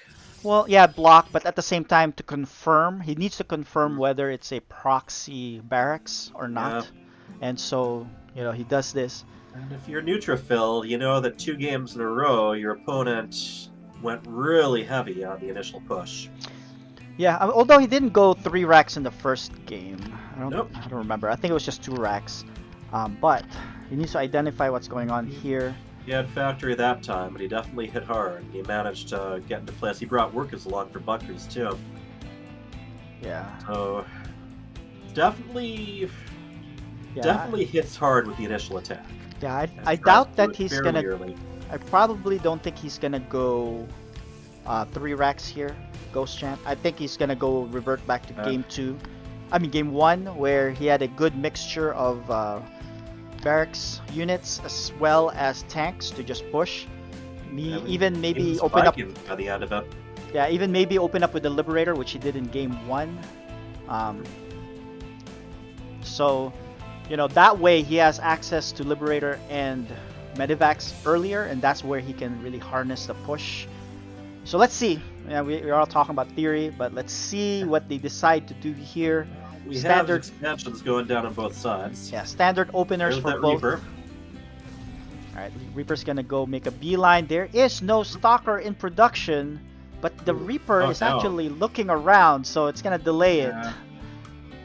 Alright, there's a Stalker. He did manage to delay some additional scouting from that probe, but let's see if he can actually get some scouting of his own done. Yeah, I don't blame Ghost Chant from doing this because he did see that the probe hang around, go out of vision, come back, go out of vision, come back, and so usually when I see that and I encounter that, that spells, hey, was there a proxy made somewhere close by? And so he just wants to make sure. This is actually also good because this Reaper delayed scout. You see, he's checking the borders too. Yeah, he is. But with this Reaper delayed scout, by the time he gets to the main base, Neutrophil would have committed to attack already, and he can identify what that tech is. You know, because remember last time the Reaper died, and that's when the Robo came down. So. Yeah, timing can be everything. Incomplete information is what StarCraft's all about. Yeah, but you know, look at this. Neutrophil still hasn't committed to attack. He does not want to drop the tech, but there it is. Controlling up there. And dude, yeah, there it is. Ghost Chant does identify it is a Robo opening. Good placement, but at the same time he gets killed. But it was worth it, right? Number one, he identifies. It can be tricky to keep your Reaper moving while still clicking on those buildings to see what they're going to turn into. Yeah, I bet, but for the most part, the Reaper is on a one-way trip. All right, it did identify no proxies from the Protoss, no ninja base, at least on the upper left corner, and then you identified it's a Robo, and so it's not gonna. 1-1-1 on the other side. Yeah, it's not gonna scale anyway, the Reaper. So if you lose it, it's not that big of a deal. It paid for itself already with the scouting. But yeah, 1-1-1 here for Terran. I think he's gonna go back to his game 1 strat. It's gonna be a tank push with Liberator support. Got tank in a nice defensive position there. Yeah. Observer first here for Neutrophil. He's gonna follow this up with an Immortal once he has the gas. He does. He hasn't taken his 4th gas. He hasn't even mined the 3rd gas. So he's gonna strap for gas here. He's prioritizing to make sure he's saturated on the minerals. And meantime, Ghost Chant, still just a 1-1-1 and engineering game. Yeah, he did this in the first game. Opened up with the Liberator, sent it across the map, but looks like Neutrophil is going to be ready for it. Ooh, early 3rd here for Neutrophil. Well, for some, actually in most cases it's a normal 3rd. But with what Ghost Chant is going to be doing, that 3rd is going to fall really quickly because it's going to be hard to protect that. And additional hallucinated Phoenix Scout, so he's taking no chances. Yeah, let's see if Ghost Chant reacts quickly enough not to lose this. Alright, so he does, yeah, good, at least. Good reaction. Gets 1 probe. Yeah, plenty of room there. Yeah, plenty of room. Ooh, overreact a little bit, pulled the whole line off, but yeah, better safe than sorry. Yeah, I mean, it's... Alright, so this is the push that we were talking about. He's going to take that tank. He's going to start moving across. And if he identifies that the 3rd is there, that's where he can... That's an attack point.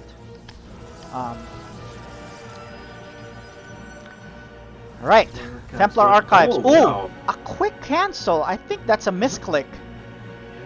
Yeah, I mean, if it wasn't, it was a bit preemptive.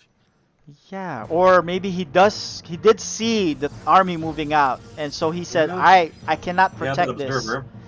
Yeah, so instead he's gonna go take a ninja 3rd again, while this while this attack commences here.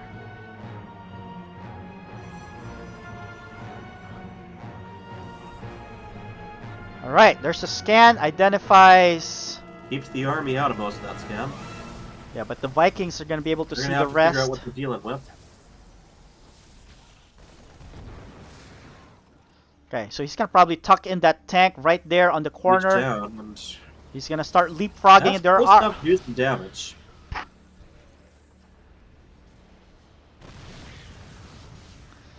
Alright, so Neutrophil is preparing for a sandwich here from the left side and the top. And there it is. The Zealots charge in. But they melt rather quickly. There are 2 more tanks behind the lines here. The Zealots are pretty much all fallen, but so are the tanks. The tanks have fallen, all of them. Yeah, Zealots. Damage on both sides, but that isn't accurate anymore. Oh, I hope he turns those medevacs around. Yeah, the medevacs are rallied and just came a little bit late. Okay. Very good. Boosting them, maybe even faking his opponent out a little. But yeah, that maybe faking himself out a little too. Yeah, Neutrophil was well prepared. Yeah, well prepared for that attack. good job on splitting the units to attack from both sides to mitigate the tank splash. That ninja expansion never went down, so they're both sitting on 2 bases. Yeah, but you know what? Ghost Chant doesn't have an army here. Yeah. The medevacs count for a lot of the army supply, but they're all the way across the map. Yeah. And here is. Gonna make their way back. Gonna take out that siege tank. Oh no! Oh, these siege tanks are dying before they do anything significant. Before the stalkers and the immortals move in. So that's a bad hit. And I think this is it. I think Ghost Chant. I think you might need to get ready for that final GG soundbite of the night.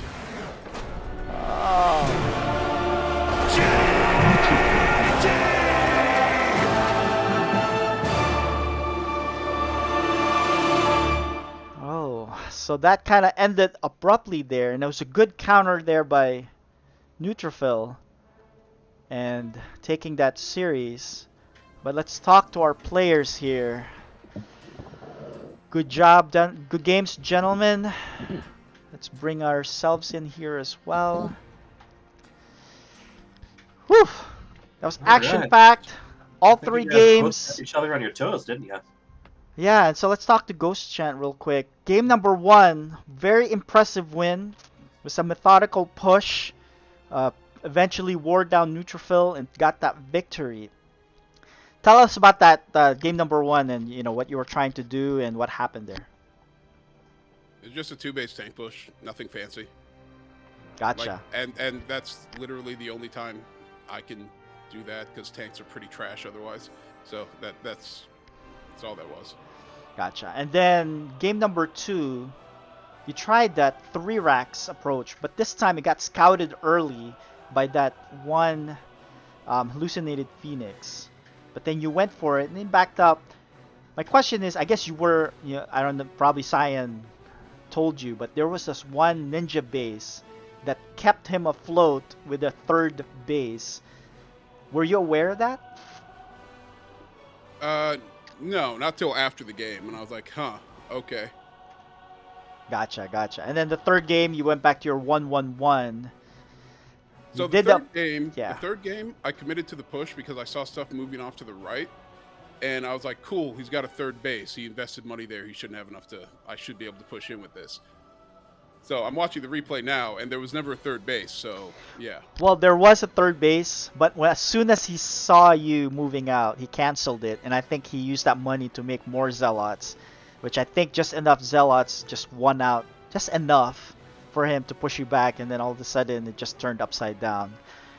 But yeah, unfortunately it didn't work out. That push hinged on that 3rd base being there, so. Yeah, and good call. That was a good call. Good reaction there for Neutrophil. Unfortunately, fell short with that match. Yeah. Hyper Turtle, questions? A little bit curious about the Viking landings. I know you did that in more than one game. Do you find that you just end up losing them if not? No. So you'll note even the 3rd game, I landed a couple and kept the others in the air to spot. They do bonus damage versus stalkers. So versus machine, that's all that was there for, was the DPS. Okay, got it. Gotcha. Well, good games. You do have a couple more games here against Freedom and Lizelle. Good luck with those. Looking forward to see your adjustments in those games. And we'll see you soon. All right, congratulations. 2 wins tonight, huh? Yeah. Neutrophil, congratulations. Were you nervous after that first game? And, you're worried? Tell us about what was going through your head. So, that first game, I kind of changed some things from what I normally do. For one, I went Blink first instead of Charge, and I was kind of walling, expecting like a Hellion thing, because I think I noticed him doing some sort of Hellion run by during our 2v2, so I figured he'd probably translate that into some sort of 1v1 build. So that wall obviously kind of put me back, made it hard to hold the tank push, and I kind of just blundered that. But I wasn't actually too worried after that game, because I felt like I wasn't actually playing my best there. So the next few games, I tried to sneak out that ninja base again, because I noticed he didn't find it the first game. And I just kind of took macro games from there. Yeah, good adjustments there from game 1 to game 2 to game 3. It's good to see you making those switches, and to make sure you get everything. You did everything to get that win. So congratulations, Hyper Turtle. Any questions? I noticed throughout you were keeping a very close eye on your opponent at all times, ready to react. Yeah. I kept like an observer over his army constantly. I kept hallucinating scouting. I didn't want to die the same way I did first game. Yeah, that Nexus cancellation, that difficult decision, definitely seemed to pay off though. Yep. Well, good job. Congratulations again. Ghost Chant is on the outside looking in. He does have 2 games left. Neutrophil is kind of in a good position now with the 4th win under his belt for the season. And we'll shake this out as we move forward, closer and closer to the end of the season. Good games, gentlemen. We'll see you guys again. And we'll try to wrap up the stream now. Actually, let's see if we can take a look at the standings. I need to update. Actually, remind me again, Hyper Turtle, it was a 2-0 on your side, right? Earlier Yep. tonight? Okay, so let me update that so we can take a quick peek on the results. 2-0 for Hyper Turtle. It's hard to do this since we're doing production as well. But that's Hyper Turtle's 2nd victory. And let's sort our standings here. We can have a better look at the playoff picture. Give me a second. 1, 2. All right, let's take a look at the picture, playoff picture here. Just gonna switch to the screen. And all right, so 2v2. Looks like DG Izzy now takes the 1st place with the 4th victory. They have 1 game left. Kodayo is right behind them with 2 games left. Purifiers still there with a 3-3. They have no more games left, so they cannot improve or make worsen their position. They are at 3-3. It depends on the other players now. Turtis and Hare, they have 3 games. What do you think your chances are? Yeah. Hyper Turtle, you I'm, guys. I'm pretty sure we're at least going to make it to the playoffs like we did last time. Okay. Right behind you guys are Little Dom, which is also a tough opponent. They do have 2 games remaining. And then we have Blind leading the Deaf and Benzel. Code B is pretty much set. We've got Fenrir in 4-0 and few 2-2 teams. But because of the tiebreaker, the map wins. Champone wins out with the 6 map wins. Kitty Cat Gamer with 5 map wins. And Cloak unfortunately drops out with the 4 map wins. So Cloak and Mrs. Uber Excel are eliminated. We'll see the 3 of those players in the playoffs. And then in Code A, Criminal is pretty much clinched at 6-0. He has 1 game left. But look, Hyper Turtle is at 2-4. You still have 1 game. And it depends on the Cyan game and if there's a 3-way tie. So there's still a chance there. We'll see. You need to 2-0. I'm sure Observer the Archaic has put up quite the fight, so try to practice up. Yeah, and so you need to 2-0 your next game, last game, to be able to have a chance and see how the others fare. And then finally, Code S. Ghost Chant is on the 6th slot. He still has a chance. He has 2 games remaining. Tonight was very important, but it's not the end of the world yet. Neutrophil now is comfortably in the 4th slot, so looking forward to it. And then finally, if we take a look at the schedule, this Friday, we're going to see, actually, it's going to be a couple of Code A and Code S's. And it's going to be Stu Blue versus Spaghettio, Deepu, and Little Reaper against Deepu. And then a couple of Code S matches, Dark Menace, Freedom, Frieden, and Neutrophil. That will get us closer and closer to the playoff picture. And looking forward to it. So I think that wraps up. I want to thank again our observer, The Archaic, did a fantastic job tonight. I want to thank Hyper Turtle, helping us cast.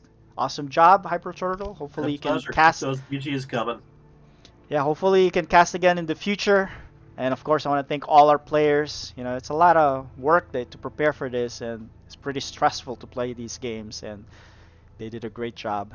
So I think with that, it was a good set of games tonight, and we'll see you guys on Friday. KJ Freedom will be back by then, and so he will take over the production duties, and we'll have different hats played by different people, so it'll be a little bit smoother than it was tonight. But nonetheless, tonight's games were excellent. So, good job, All right. good games. Next time. Any final words, Hyper Turtle? I don't know. GG, well played, etc., etc. Bye. Bye, and we'll end it with our player lineup here, and we'll see you guys on Friday. GG.